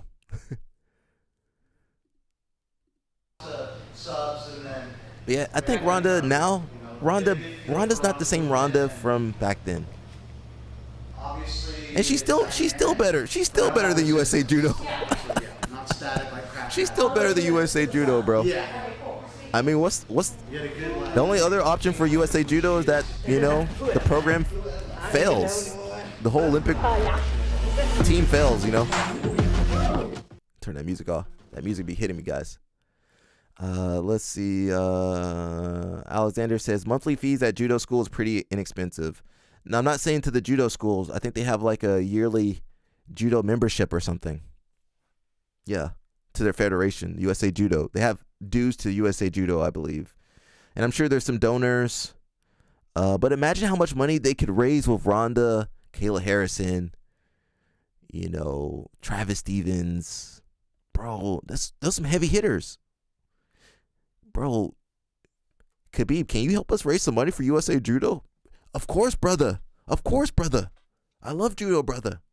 Bro, I would because, you know, UFC is based in America, right? Bro, I'll be using all their star talent. Yo, UFC, can we borrow some of these guys? Islam, can you do some throws to raise some money for USA Judo? Bro, USA Judo, they gotta get rid of their pride. Get rid of those old dudes out there. Sorry, old dudes. I'm old too. And, you know, bring some new blood and bring some new resources to the sport. You know, J-Flow, I think he wanted to do something similar to, because wasn't he a coach, or not a coach, he was a ref for the CJI? But bro, imagine J-Flow could do like, he's going to do a J-Flow tournament, basically. JFI, you know, Justin Flores Invitational. But imagine that money went to all the judoka guys. Man, that would be amazing. Quan says Lakea is trying to make Olympic run for LA 2028. Yeah, he needs to go for it, bro. I can't do Olympics, but he can do it. And we're gonna be like, bro, that's my boy. Yo, that's my boy out there. Hey, come on, Lakea. I wanna be, you know, be like, bro, that's my boy. I want to be name dropping. Yeah, well, my friend's Olympic champion. My friend's an Olympic judoka. Jason says judo makes profit overseas. They are so much bigger than BJJ in Europe and Japan. Yeah. Well, it's because, you know, they work. It's because they work with their countries. The countries work with the federations, and they get it in the schools, and it's cheap, and, you know, there's places for people to go and train together. You know, there might be about 2 or 3 places in the state that you can train some good judo. I think Atlanta got Midtown Atlanta Judo, and maybe like one other place Jersey got a couple places. You know, Colton Brown, and I can't remember the other school that they're a part of. Boston got Travis Stevens. And there's like small little schools, you know, around for judo, but usually they're like clubs. But imagine you had like full-time judo academies, you know, just focusing on getting those, focus on making Olympic champions and promoting the sport. Obviously USA Judo is not doing a good job, right? I mean, I'm looking at the results. The results is that judo isn't thriving. And you got jiu-jitsu schools opening up left and right. There's too many jiu-jitsu schools. Yeah, we need more judo schools. And, you know, we're starting to see some judo schools kind of combine with the jiu-jitsu schools a little bit more. So that maybe that's a good option.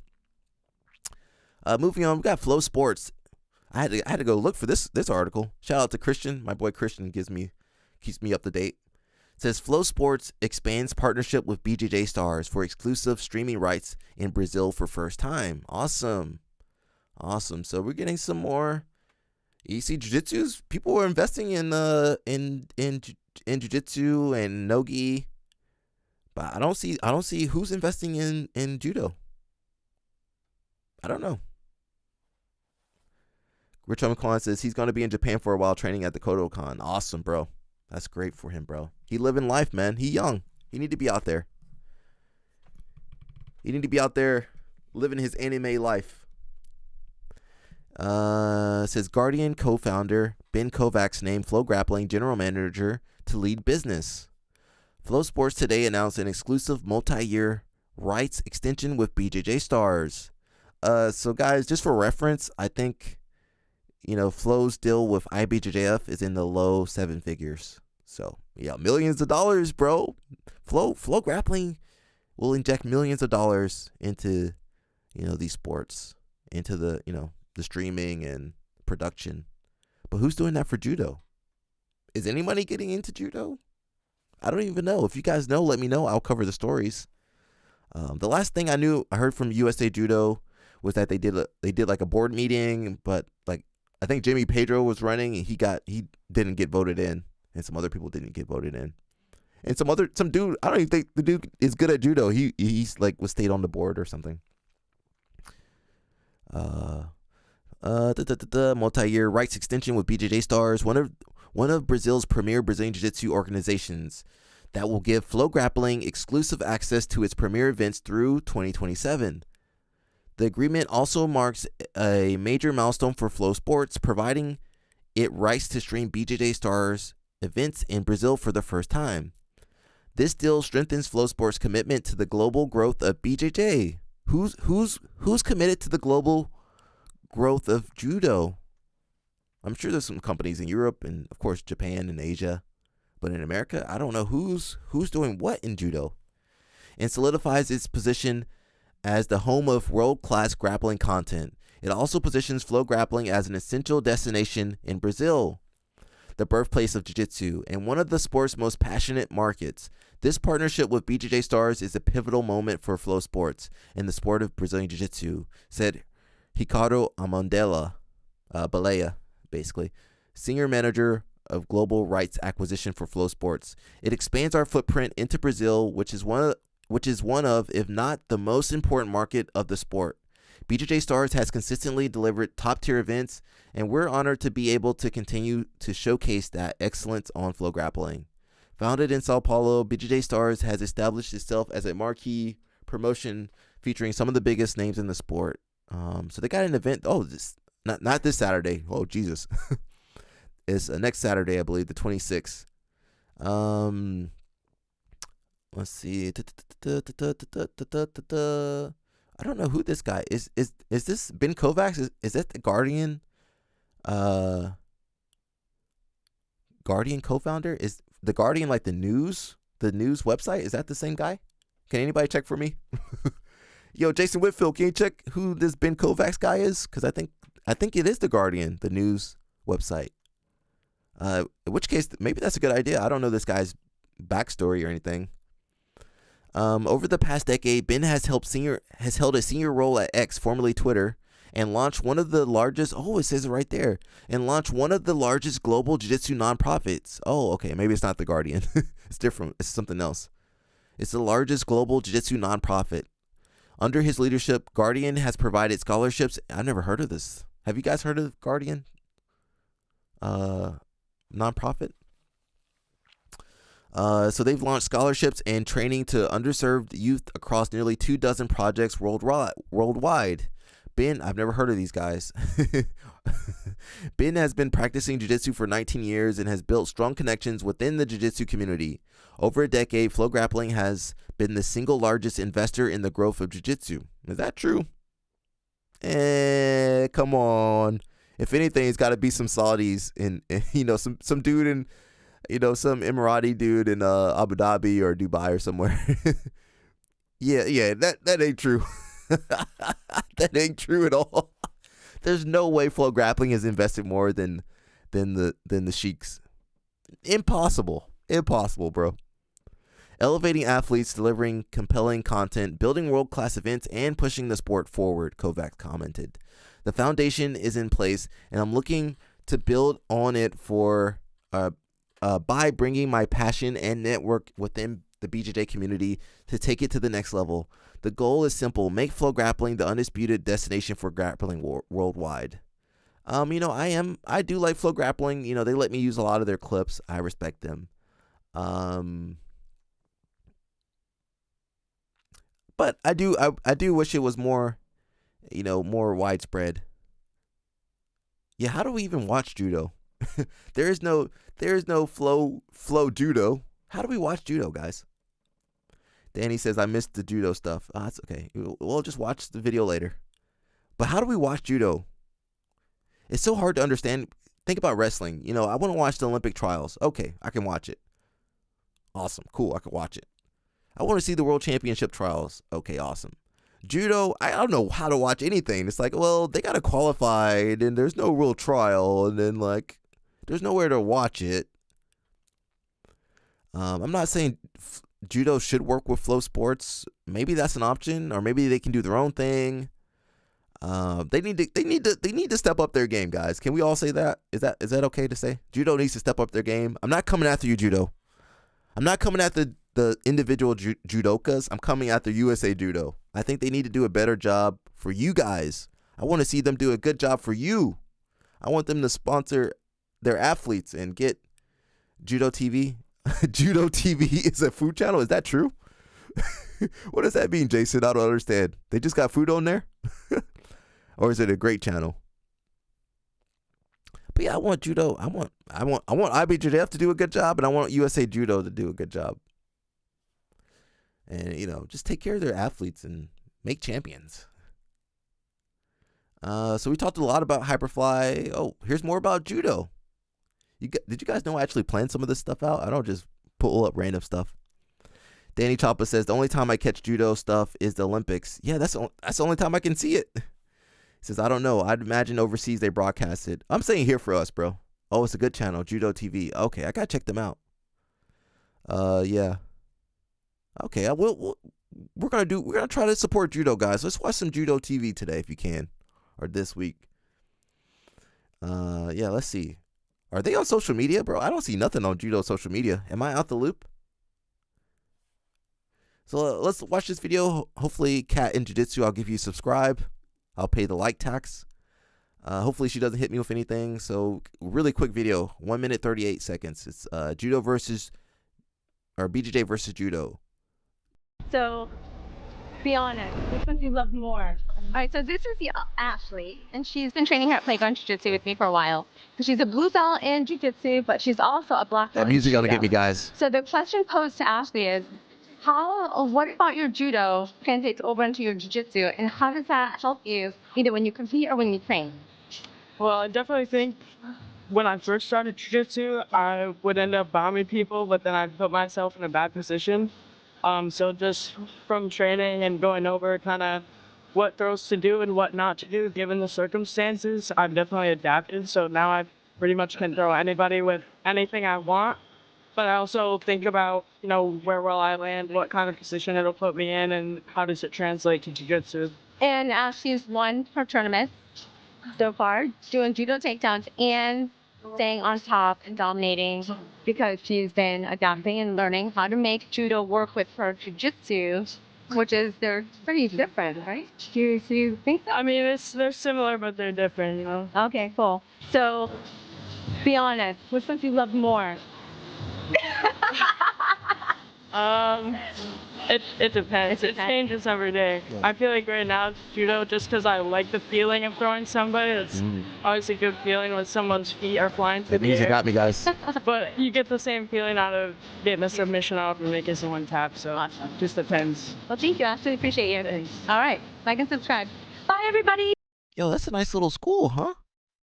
Yo, that's a nice little space. Playground jujitsu. Let's check that out real fast.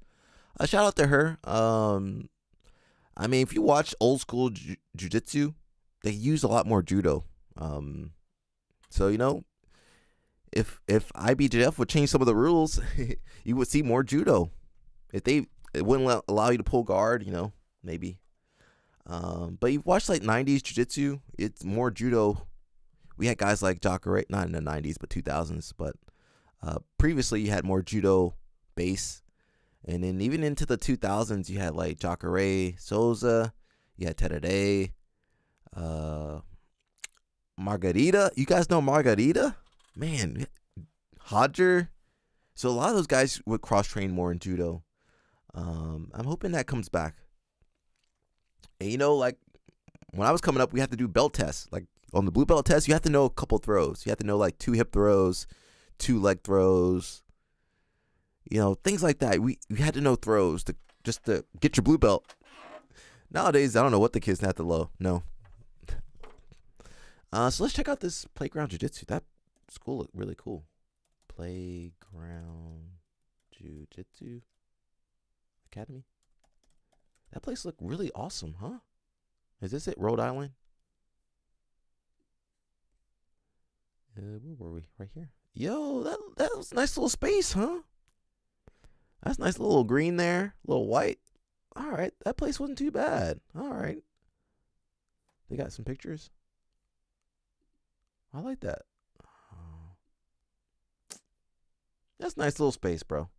It looked good in videos, huh? Let's see. We got a little video. That's a nice little school, man. All right, if you guys in Rhode Island, go check them out. It seems like they do judo. Let's see. We got Craig Jones. He talks reconciliation with John Danaher. That bridge has been mended. Awesome, bro. Yo, when they see green, they like, let's work together, bro. Too much money to be not working together. Jones, known as much for his sharp submissions as his sharper wit. Yeah, his wit is sharper than his wit is better than his jiu-jitsu. Didn't hold back as he laid out his vision for jiu-jitsu's future and shared rare updates on long-standing tensions that once defined the sport's elite circles. If you guys know any good places to get judo information, send it to me, okay? I'll keep you guys updated on that judo stuff. Jones revealed that he and Danaher, following their well-publicized split in the aftermath of the Danaher squad breakup, have buried the hatchet. He says that the meeting was basically him being like, you took things too far. And I'm like, yeah, of course, John. I take things too far in the gym too. We talked it out. Obviously, we will always have our differences of opinion, but at the end of the day, that bridge is mended. Me and Danaher got along so well in the gym because culturally Danaher is a Kiwi. That is true. They're both from that part of the world. And part of the reason he loves when Aussies and stuff, he loves the comedic banter sort of thing. He gets involved in that. I even messaged him yesterday about something that came up in the chat, immediately goes back to joking around. Yeah, so they're different. That's where UK, that's where Britain and London send all their criminals, right? That's how you got Danaher and Craig Jones. All those criminals just kept mating together. and then they ultimately Craig Jones popped out. Can we pull this up?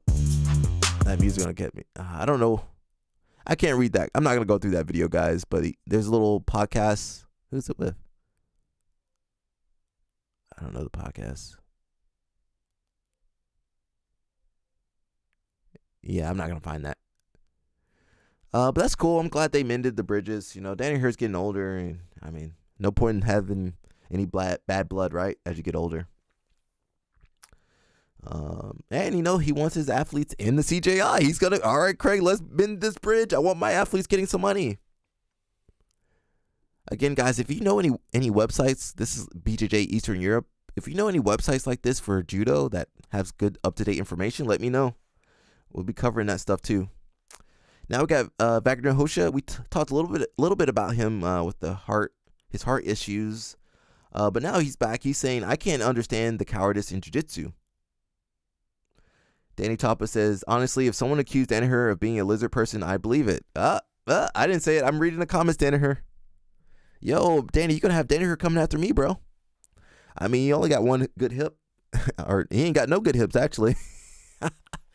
He got Gordon. I can't get through Gordon though.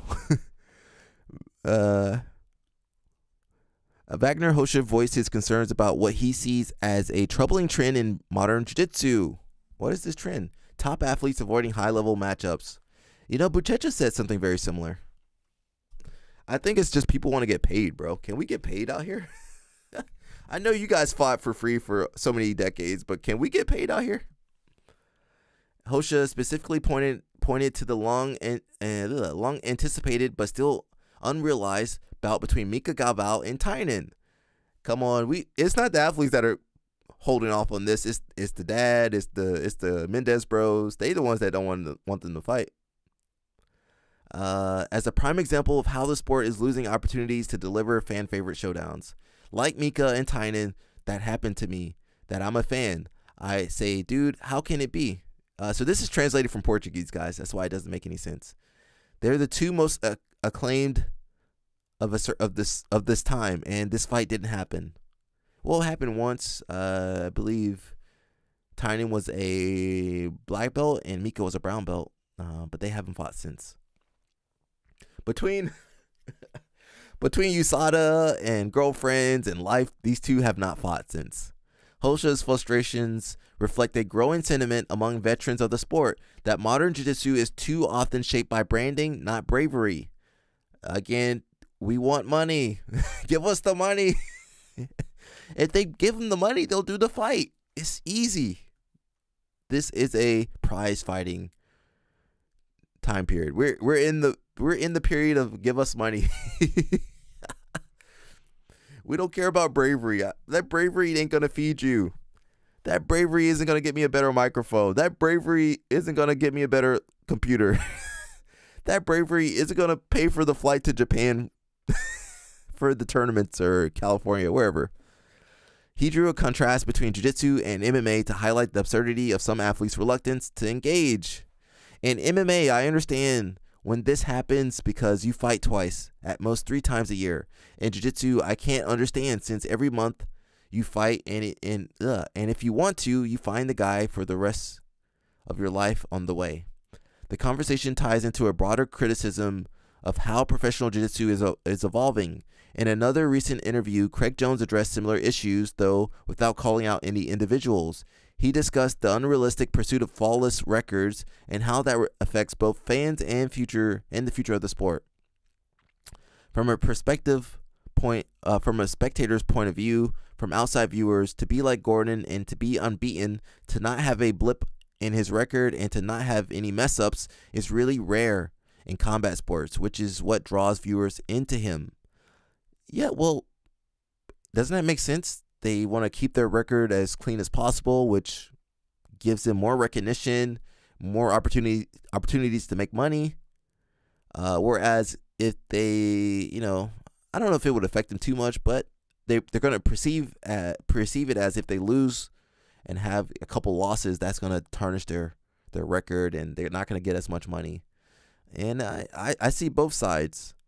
As Hosha sees it, part of the problem lies in the increased monetization of high-level jiu-jitsu, which I am all for. I want athletes to get more money. We need more money. With more money on the table through platforms like the UFC Fight Pass and other major promotions, athletes are becoming more calculated, which is fine. They were fighting for free for years. But in the process, fans are being denied the matches that would elevate the sport. Well, obviously the fans, they keep asking for these matches. It's up to the promotions to put on these matches. I feel like Zapatero did a good job. They put like some really good athletes into their divisions. That worked really well. You got other tournaments. I prefer tournaments. I don't like quintet. So, CJI2 is trying to go quintet. You got AIGA. You got some other tournaments that are trying to do that. The thing is, if you pay people, look at CJI, the first one. You pay people, you're going to get some good athletes. You're going to get some MMA fighters. You're going to get the best people in the world. You're going to get some NCAA wrestlers. You're getting everything. So you got to pay people. You got to pay people, Wagner. And whenever anyone has criticisms, even myself, I got to be better at this. I always say, go prove it. Like when Mikey wanted heel hooks in the gi. All right, Mikey, you taught the Fight Pass. You create a match. You do a match where you can do heel hooks in the gi and see if that works. Or if Fight Pass doesn't want to do it, you do a little tournament. Take some of that money you got from one championship. I hope he saved it and didn't spend it all on pasta. Take some of that one championship money and you make a little tournament with the rules being that you can go for heel hooks in the gi and test it out and see if it works. Danny Choppa says, "Don't worry, I'll take that whooping from Danaher. I got you, brother, for real. I think people forget about the cost of living back then versus now. Medical bills aren't cheap if you get injured." And yeah, I mean, imagine you're at AOJ. I mean, the only reason you got the AOJ is because you're good. You're winning. You're winning everything. Okay. Guy Mendez is like, all right, we want you on the team. You go to the team. You're living at the training house, the fighter house. Awesome.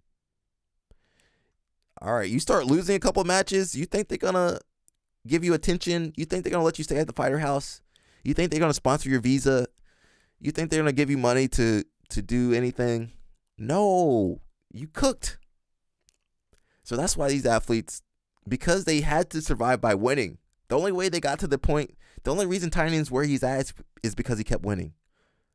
I don't think he had anybody in his family that was like, all right, bro, we'll take care of you. Maybe he's got money. I don't know.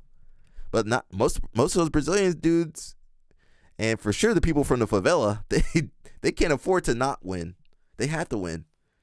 And, guys like Mika was lucky. His dad was a black belt already, and he could go train with Cobrinha. He could go train with whoever. Mikey's the same way. His dad, their families could support them training with all these people. He could train with Bruno Malfacina. He could train with the Mendes brothers. He could train with Calatera. He could train with whoever. But if you ain't got those resources, bro, you got to win. That's the only way you get eyeballs on you. That's the way you get the sponsorships. That's the way you get to those tournaments, is because people think you have a good shot at winning. But I get what Craig is saying at the highest level, and I see what Wagner's saying at the highest level.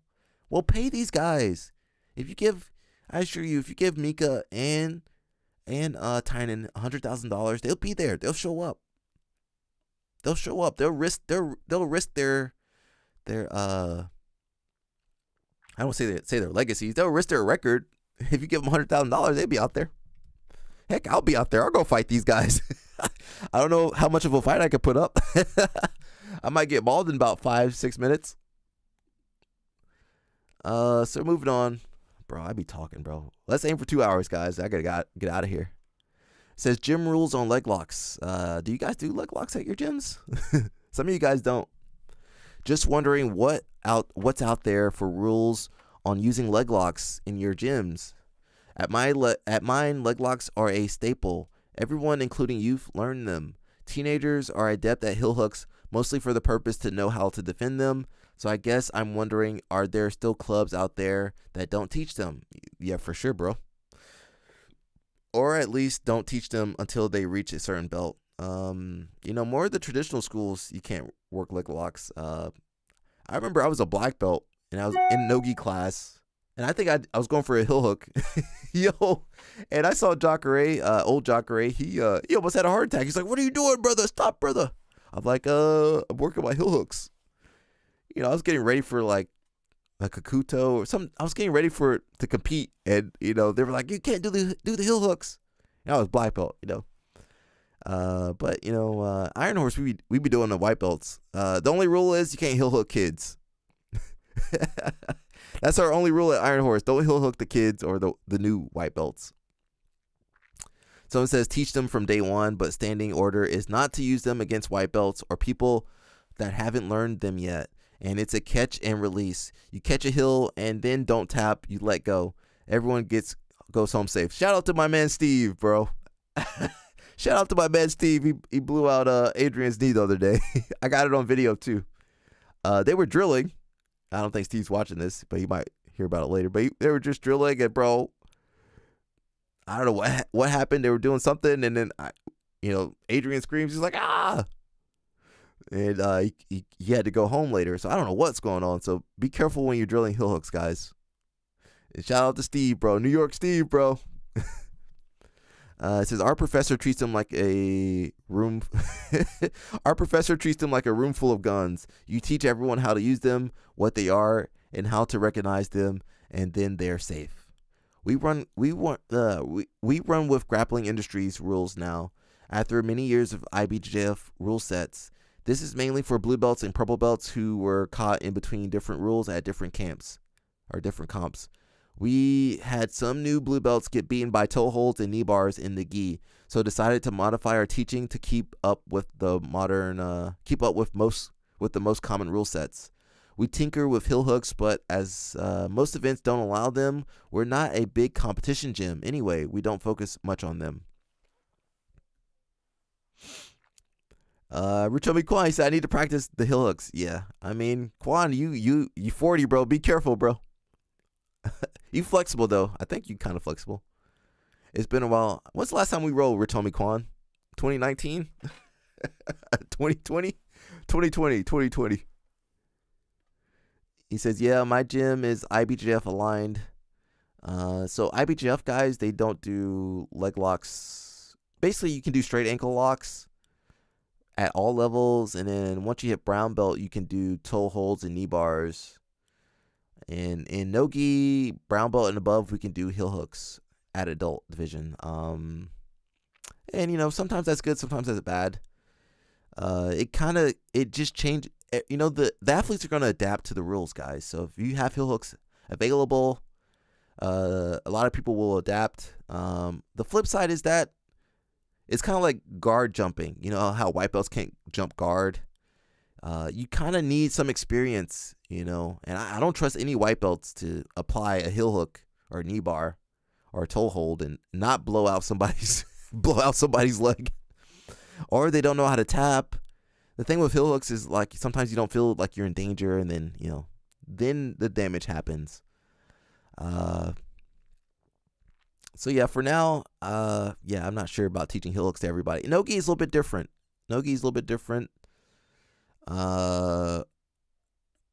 It's such a mixed bag because you get schools that aren't competition oriented. Then they're not working heel hooks, and then you get the 10 Planet school that's all they work is heel hooks, and then you get such a crazy skill variation. Someone says we just run with whatever people feel like when they spar: scissors, reaps, hooks, twisters, whatever. Both gi and no gi, except for white belts, no twisting knee locks or twisting or wrist locks for white belts, unless that's what the move of the day is. Then it's catch only. Regardless, regardless of the technique, you just got to educate your students on how to apply submissions, when to apply submissions, when to let go of submissions, when to concede to submissions. That's the most important thing, is education. Because you say you have a white belt that understands, okay, the heel hook is dangerous. If they get it and they don't destroy your leg, that's good. Awesome. But if they don't know, they don't have control, and then they just, try to blow your legs out, that's not good. Richomi Kwan says, few years now, but I still love the bolos. Yep. Richomi Kwan, of course you love your bolos, bro.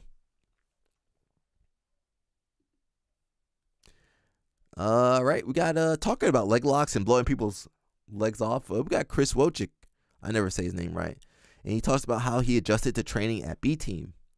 That's good. He just had to put on his OnlyFans, put on a thong and the OnlyFans rash guard. He's good. He's good to go, right, Rich Homie Quan? There's like hard to adjust to and everything. What is it about it? Yeah, go back. There we go. What is it about that B Team room? You kind of mentioned when you first there, it's like hard to adjust to and everything. What is it about it? Obviously, it's like some of the best grapplers in the world, but you know, there's probably more to it than that. I don't know. Yeah, so I mean, there is kind of the like when you first come in, it's definitely like a little bit of like, oh, like there's like the most like some of the most successful guys in the sport, like, you know, Nicky Rod and Nicky Ryan and Ethan and all those guys who've been around, Craig when he was there much, you know, all those guys who've been like just to the top of the sport. And then also too, you have all the guys who maybe you haven't heard of yet, or like, you know, like guys like Mattia, who's like on the up and up, or like, you know, then we always have visitors. So it's like, you know, Kenta's there right now, Joseph's there right now, Owen Jones is there right now. And then even like tons of other guys who are just, so it's just the volume of like high level grapplers. And then also too, like when I first went in, I had never done 10-minute rounds. So like normally we'll do like most days we're doing 10-minute open rounds. And that's like an adjustment for your body to get used to that kind of cardio. Even if you're like a competitor, like getting used to doing 10-minute rounds pretty much every day. Yeah. Pacing and the quality. And then having to do another 10-minute round and then another 10-minute. And then Nicky Rod's looking at you across the room, and now your third 10-minute round is. Yeah, so it definitely was like a lot on the body to get used to. And it's funny, like when I leave, like I remember, I think it was a little over a year ago, I had to leave for a month because I was like traveling, and then I went home for the holidays, and then I went and I was in California doing a seminar, so I was like gone for 4 weeks. And when I came back, I just had no cardio. Like I had been training the whole time I was gone, you know, but I hadn't been doing 10-minute rounds with like that caliber of guy, or like just long rounds. Like right now for WNO, because of, you know, we're doing a lot of 15s, you know, so it's like those are long rounds and they're hard rounds. So it's just like a different kind of room, but it's like, it's not really like, it's like a professional room. Like I'm sure over at, you know, New Wave or Fight Factory or Autos, they're all doing kind of similar style of training, you know, where it's just like hard rounds, long rounds, or a lot of specific rounds, you know, stuff like it's just hard training. How do you notice the training change when Dima is in town? Because I know that he's in town right now. Yeah, it's just way more structured. So I think kind of the big kind of criticism of B Team over the years has been like, oh, there's no coach, there's no structure. And when Dima's there, it's like that kind of is resolved. Like there's a curriculum, there's a structure to the rounds. It's kind of like easy day, easy day. You know, like right now we've been doing comp simulations 2 to 3 days a week. So it's like, you know, like, you know, we do those usually Tuesday, Thursday, Saturday. So it's like, okay, I know that on Wednesday, I probably don't want to kill myself in the room or go lift super hard because I have to do 15-minute rounds, or, you know, I'm doing a 10-minute or 9-minute match. So it's like, you know, 10-minute hard match that day. So I know I have to kind of structure my training accordingly. Nice. Our producer said that we should have Dima structure our show. We get criticized that we have an unstructured show. Yeah, I think that it's good to have varying heart rates throughout your show. Yeah, I mean, I don't know about Flow Grappling. I got Reed and Trey, another dude over there. Structure, yeah, I mean, just have, like my show, it's not too random, right? We talked about judo. Hyperfly came out of nowhere, guys. I didn't want to talk about that. But we talked about judo. We're talking about Ronda, judo versus BJJ. You know, kind of a little bit of structure. I try to keep it somewhat contained. What else we got going on? We got John Jack. He's got promoted to 8th degree. Yo, that's the black and white, the black and red belt. Shout out to 8th degree. So I've been fortunate to train with, you know, the checkered belt. And I think my old coach has he's white and red now. So that's probably, 25 years of black belt or something. I don't know if I'll make that. Hopefully. I ain't got no stripes on my belt, guys. Jason says, I always thought that when Danaher left, it really slowed down Nicky Rod's progress. I mean, Nicky Rod, well, he was still developing, right? He was, blue belt, purple belt or something? I mean, anytime you don't have a coach and you kind of own your own, I mean, what was Craig Jones's coach? Yeah, anytime you lose obviously you lost the best coach in the world at the time, right? So that's going to slow anybody's growth down. You go from world-class instruction and coaching to, you know, not that. It's going to slow you down. So it looks like they were able to survive. I'm just glad they got Dima. I'll be honest. Anybody would have done. Any older dude that could kind of contain all those stallions, all those young guns, I think would have had a positive effect. And just give structure. They need someone there full time. They need someone there full time, really, because these guys are always competing and are hurt or traveling. So you need some consistency. You need structure. Every gym has structure. You need some structure, guys. I don't know. I don't know what else to say. Even the best gyms in the world, they need structure, guys. So yeah, John Jock got his promotion by Hickson. Is that Hickson over there? I'm gonna click on this. It says there are moments in life. There are moments in life priceless. Your hero awards you with your 8th degree and signs your belt. Thank you, Master, for everything you taught me and inspired me in my whole life. Hickson Gracie. So I think they're cousins, actually. I believe they are cousins. Am I right? Can somebody tell me if I'm right or wrong? So you got Helio there. You got Hickson. Yeah. So pretty awesome. Got the new belt. Awesome. There we go. Well, shout out to the old dudes. John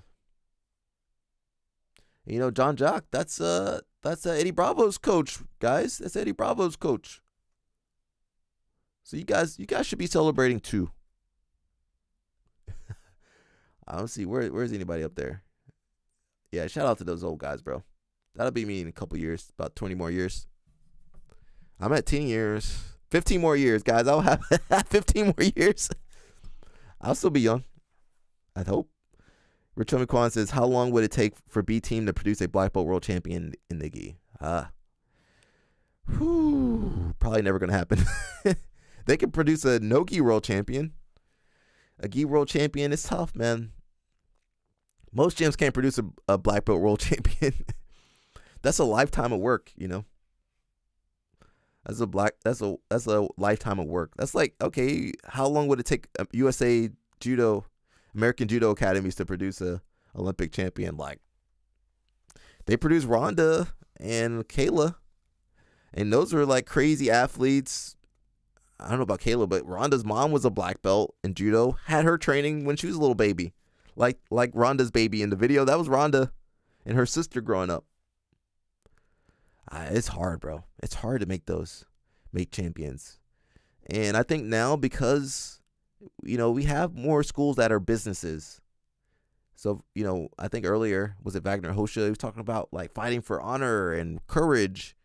Well, back then you could get away with that and produce some really good athletes. But now, just the resources, and there's just so much going on, There's so many more distractions now to keep a kid that's good and keep him active. Yeah, I don't think B Team could do it. Here's a good one. It says, this sport is magic medicine for an old fart with a desk job. I'm only on week 2. I don't think you don't make it, bro. And my back and hips are already feel like tree trunks. No amount of weight training, rehab, or any other activity with a static posture has helped with the back, hip, and knee pain from working a desk job the way BJJ has. The simple act of getting comfortable sitting and connecting, rolling, and moving around with the ground is kind of a superpower. I've just been doing core and flexibility work all week, practicing side, back shrimps, front and back rolls, developing the ability to move with fluidity and confidence. Saturday afternoon, my shoulders and back were toast, and everything was cracking or creaking. Sometimes they be cracking and creaking. Took Sunday to rest. Ate a ton of vegetables all weekend. I'm a big dude with a lot of size. Pause on what I just said. Dang. Pause on me, guys. I'm a big dude with a lot of size. That still don't sound right. Pause to let go of. Today, it's like I stepped out of a hyperbolic chamber, younger and lighter. Yeah, that's awesome, bro. I'm glad he's getting more fitness in. He says, this is what is known as a placebo effect. He says, I don't know, man. I'm going from sedentary to just getting warmed up and stretched out regularly. It's going to have an effect. Like, sure, I'm always feeling kind of beat up for a 41-year-old heavyweight. I'm pretty agile and flexible. Someone says, it'll get worse before it gets worse. Good for you, though. I'm over 40 and started in my late 20s. I can't imagine getting ragdolled like I did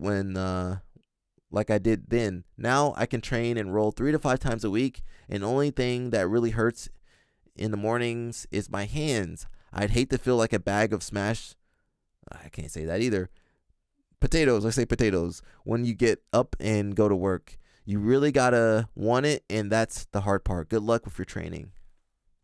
Someone says that magic will quickly turn to pain. That's awesome, bro. That's cool. I love seeing the old dudes getting back into activities. You know, it doesn't have to be jiu-jitsu, but that's awesome. We got another topic. Says a big guy asked me to roll. Shout out to Dustin. This is for Dustin because he asked me to roll or something the other day. Oh no, he was talking about well, he brought a big friend in, huge, I think like 300 pounds. And me and Tony, we were like, bro, we looked at each other, we were like, I ain't rolling with that dude. So Dustin got upset. So shout out to Dustin. So it says my gym and this other branch under the same academy had an open mat, and this really tall and big guy asked me to roll. I'm 163 centimeters, which is 5'4", and 52.5. Oh, 115-pound woman. Why did he want to roll with you? I gave him the benefit of a doubt and said yes, thinking he wanted to flow roll and practice his techniques on me. In the end, he just kept doing knee on belly, putting all his weight on me and stuff. He even said at one point, sorry, I'm pretty heavy, huh? Yo, that's why big dudes, if we don't want to roll with you, bro, sometimes we don't want to roll with you, bro. We just can't push you off. Pause on that. We don't want to fight you off.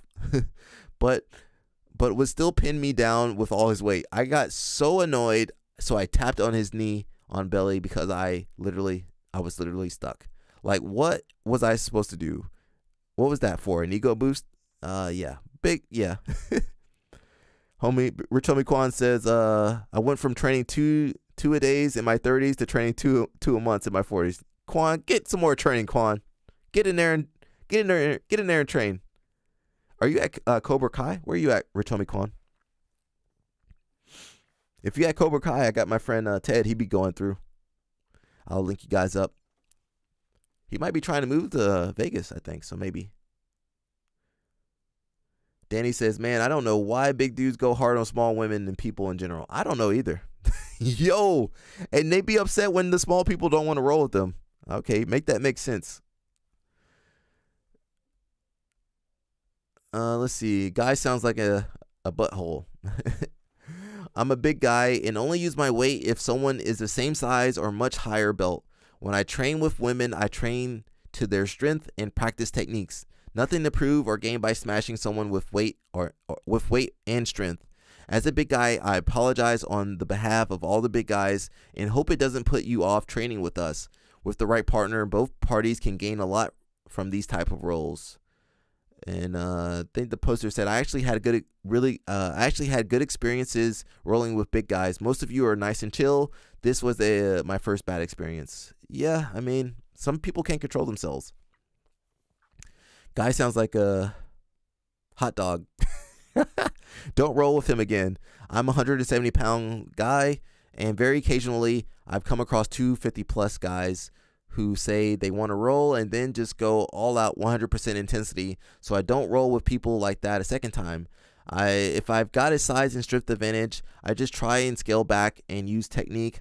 I'm not going to learn anything smashing people and cranking subs.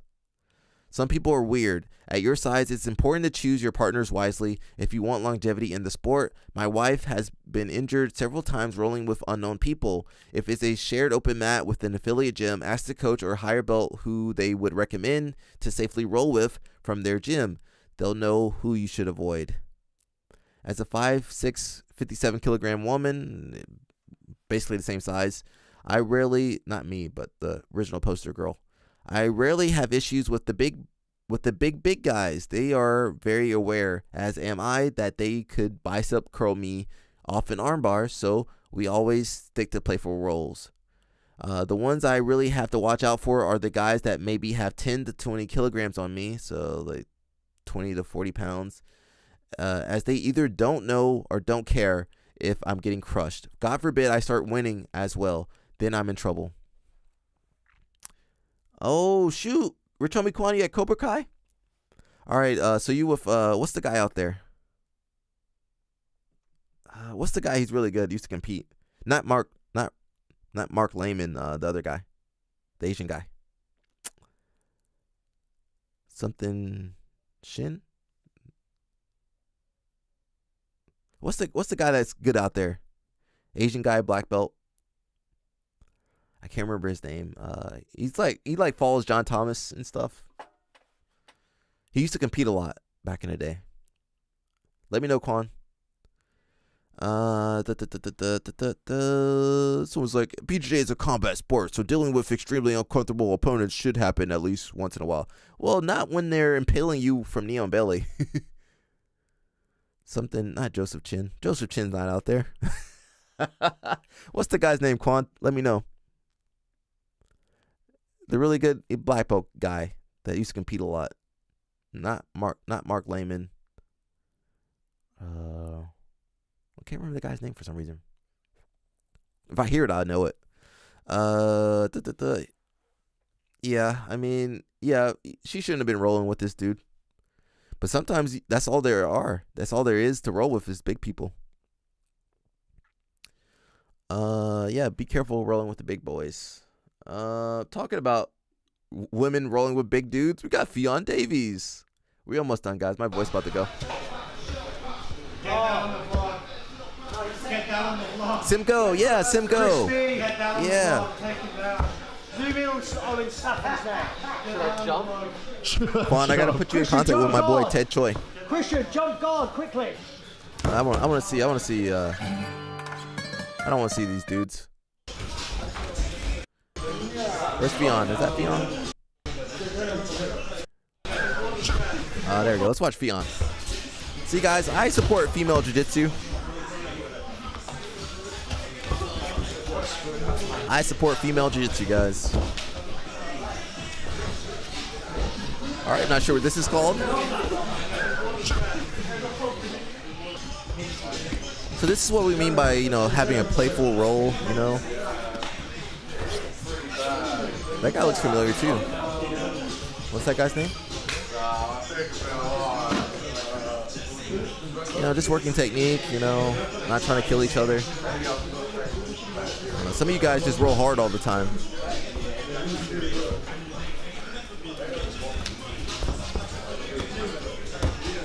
Fionn's just working her technique, working her passing. Yeah, nice.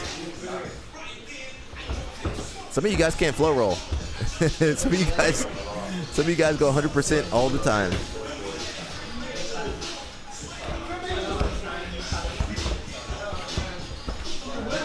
Got some old school hip hop. That's good. That's a good way to roll.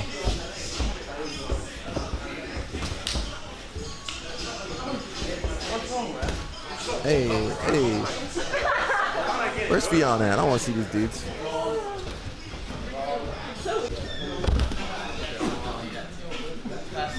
I thought it was mostly her rolling, guys. I don't want to see these guys rolling.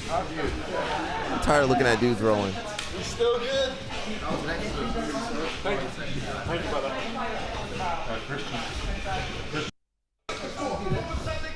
That music's gonna get me.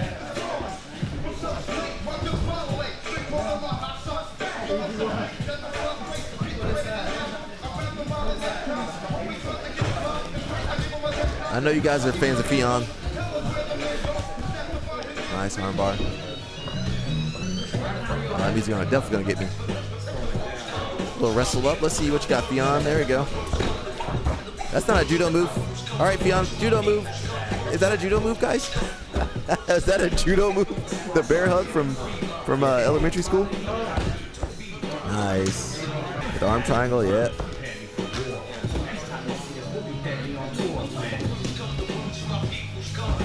Time guy. Nice. Look at the girls, man. That's empowering to me. I don't want to see no Playboy bunny on these ladies. Start to partner up. Let's get ready to go again.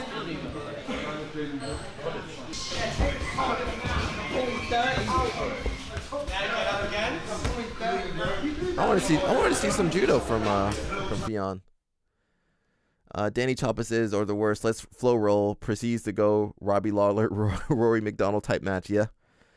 You know, I can flow, but as soon as I feel like they're going to go hard, I go, oh, okay, man. You hear a Brazilian say that? Oh, okay. I understand, man. My friend, you hear that? You about to have some war. I've got one more video, guys, and I got to dip because I'm tired, bro. I don't know if I'm going to record tomorrow because I got Panda Nation coming through. Panda Nation's coming to Atlanta. I might stream. You guys want to see that stream? Get Nelson on here. Get Hillary on here. Let me know in the comments, guys. We might get them on the stream, on the phone. We got one more video. We got Inside Legendary Gordo Jiu-Jitsu. I believe Gordo is the main guy behind the half guard. I could be wrong. Jason Whitfield, you there, bro? Jason Whitfield, he be telling me the facts. Let's see. We got one more video, guys, and I got to dip. Get some food. Let's go. Go ahead and let that music hit me. Here in Weston, Florida. My name is Roberto Gordo. I'm gonna do a small tour of my gym. Gordo's good. He's beating like Tellez and some other guys. And here you guys have like the main match. You know, the offs over there. We have a few awards here that we get the 2003 and 2004. Oh, wow. At the gym in Florida, the best jiu-jitsu gym in Florida. That's a lot of gyms in Florida, bro. I don't know about that. We also get my diplomas there from certificates He's from 6th grand, IBJJF. 6th degree. That ones are from like when I was black belt, it's at 6th degree. Right? Is he checkered belt? My son, Coach Keon, he's the one that been teaching here with me, teach all the kids classes. That's awesome, man. And this is like put them kids to work. Like we work as a business family, me, my son and my wife, right? Hey, you know the Brazilians always got the wife at the gym. That because jiu-jitsu as it should be, you know. Some people ask me what's that mean. It's just I'm trying to reproduce the jiu-jitsu the way how I learned. You know, nowadays. Oh, he is checkered belt. That's 25 plus years, guys. I do self-defense. The jiu-jitsu that I learned and that I'm trying to teach here in Florida is the jiu-jitsu exactly like gi, no gi, self-defense, everything, competition, everything is jiu-jitsu. That's how I do it. And here we have the office. Miss Flávia here. Hey, what's up? Some awards, IBJJF, some trophies, my certificate from Coral Belts. Right, and that's old school pick. Go back here. We have all the space, match space. Gordo has a super good half guard. He trained Kira Gracie. Kira's good. She's like the Fionn before Fionn, guys. She's the Mackenzie Dern before Mackenzie Dern. And we offer here, like I said, jiu-jitsu, the pure jiu-jitsu academy, 100%. We have a lot of families here. The D-City is very good for kids. Why are their wall mats so short? And we also have a very good jiu-jitsu school here. You see how short their wall mats are? For schools, and we also have a very good jiu-jitsu school here. Isn't that short? Look at those wall mats. Somebody gonna go through that window. Shout out to Gordo. Danny says, man, we gonna see more and more checkered belts as time goes. God willing. It's crazy to think we only had a select handful a few years back. Well, they just added that checkered belt. Yeah, probably last decade or so. They're not going to award any more red belts, I believe. They kind of stopped doing that to kind of keep it sectioned off. The only thing is, I'm thinking about the B team guys. When the B team guys are Gordo's age, you know, God willing, they make it that long. You know, I just wonder if, you know, it's hard to transition into that more serious role, you know, of an instructor because they've kind of done a lot of stuff in their youth, you know. I mean, I don't think a lot of those guys are going to make it, not just B team guys, but a lot of the competitors won't make it that long. Look at Wagner. He's only 44. And, you know, his health is not good. And you guys know Cyborg had, Let's pull that up real fast. I think he had heart surgery too, right? Didn't he have heart surgery? Berto Cyborg heart surgery.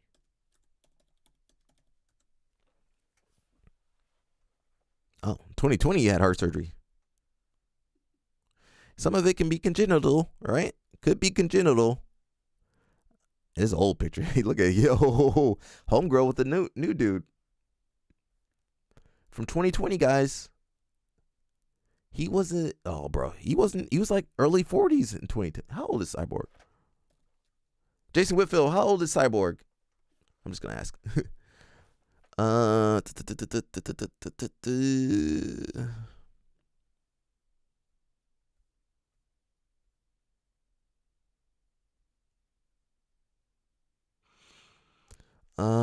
Let's see. Oh, he had arrhythmia too. That's crazy. Let's read this. After disappointing ADCC campaign, this is a sweet comeback for Tornado King. During Cyborg suffers from a condition called arrhythmia, which is when the heart beats faster than usual. Why would your heart beat faster than usual? Well, we talked about this in the other video. Enlarged heart means the heart is weaker, means it's got to beat faster to pump the same amount of blood. And I'm sure that blood is thick. Look at Cyborg. You guys, how thick do you think Cyborg's blood is, guys? How thick do you think that blood is? He's 44. How old was he in 2020? 5 years ago. He was 39, right?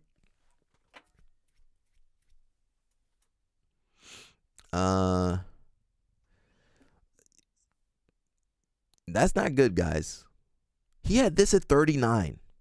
This is stuff you see in people's 60s, 50s, and 60s. Let's see. Arrhythmias can happen due to a variety of factors such as heart attack, hypertension, coronary heart disease, abnormal thyroid hormone production, and other heart diseases. Arrhythmias can also be the result of smoking, excessive alcohol consumption, illegal drugs, caffeine, or over-the-counter or prescription medications. Some people may experience arrhythmias because of stressful situations, such as work-related stress. People who are born with congenital diseases are also at a risk of arrhythmia. In Cyborg's case, his condition is called tachycardia. Surgery, if a failing heart valve is causing arrhythmia, involves repairing the valve through a surgical procedure. If the doctor determines that the cause of the arrhythmia is a coronary heart disease, coronary artery bypass surgical procedure will be performed. That's pretty major surgery, right? Kinda. I'm not sure. I don't know if they have to open your rib cage up. They might have to. Coronary artery bypass surgical procedure will be performed. He says, I want to thank the love and support of all. I prepared myself to fight like I never prepared before. He's talking about the tournament. I'm going to be honest, bro. These guys, with the issues that they've had, Cyborg's still fighting. He fought 2024 ADCC. Wagner fought 2024 ADCC. With their health issues, they need to scale back, bro. They need to get off everything, stop all this crap. I'll be honest, they need to stop all that stuff, bro, if they want to see 50. And I don't know if they will. Unfortunately, there's a trade-off, guys. Jason Whitfield said, crazy, all these older BJJ athletes having heart problems. What could the correlation be? Wink, wink. Yeah, I don't know if they're going to make it to, we saw John Jack Machado, we saw Gordo.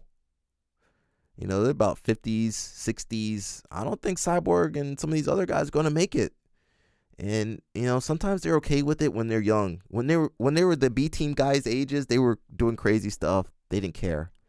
But I assure you, as you get older, man, you want to live as long as possible. You want to see your kids and grandkids, and you want to see what's going on. You want to experience life. That's basically it, guys. So, I'll see about tomorrow. Maybe I could do a little stream on Instagram or something, or maybe on Twitch. I've been streaming on Twitch a little bit. Just filmed the classes. Like I filmed the one dude getting his leg broken by accident. I didn't mean to film that part. Sorry, Adrian. So we'll maybe try to film. I got the Panda Nation coming through. Papa June came through yesterday, and tomorrow I got Panda Nation. So we'll see what I'll do then. That's basically it, guys. If you like this video, you can support the channel however you want to. And yeah. Whatever you want to do, guys. I ain't controlling you. I'm gonna play us out with my favorite inverted gear video, and that'll be it, guys. Hopefully Friday should be back. That's it, bro. I'm tired. You guys can tell I'm tired. All right, guys. I'll see ya. I'll play this about once or twice, guys. Let me play it once or twice. Shout out to everybody that was on the stream with me. Thanks, guys. Rachomi Kwan, Jason Whitfield, Danny Chapa, everybody else. Thank you, guys.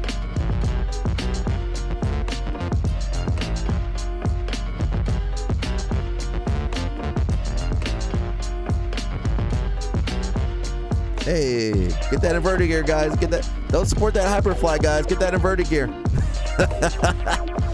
Buy that inverted gear, guys. Offer code Alec. You guys know. Get that inverted gear, guys. Don't support that Playboy bunny. Don't support that Playboy bunny, guys. Don't support that Playboy bunny, guys. Support that inverted gear panda.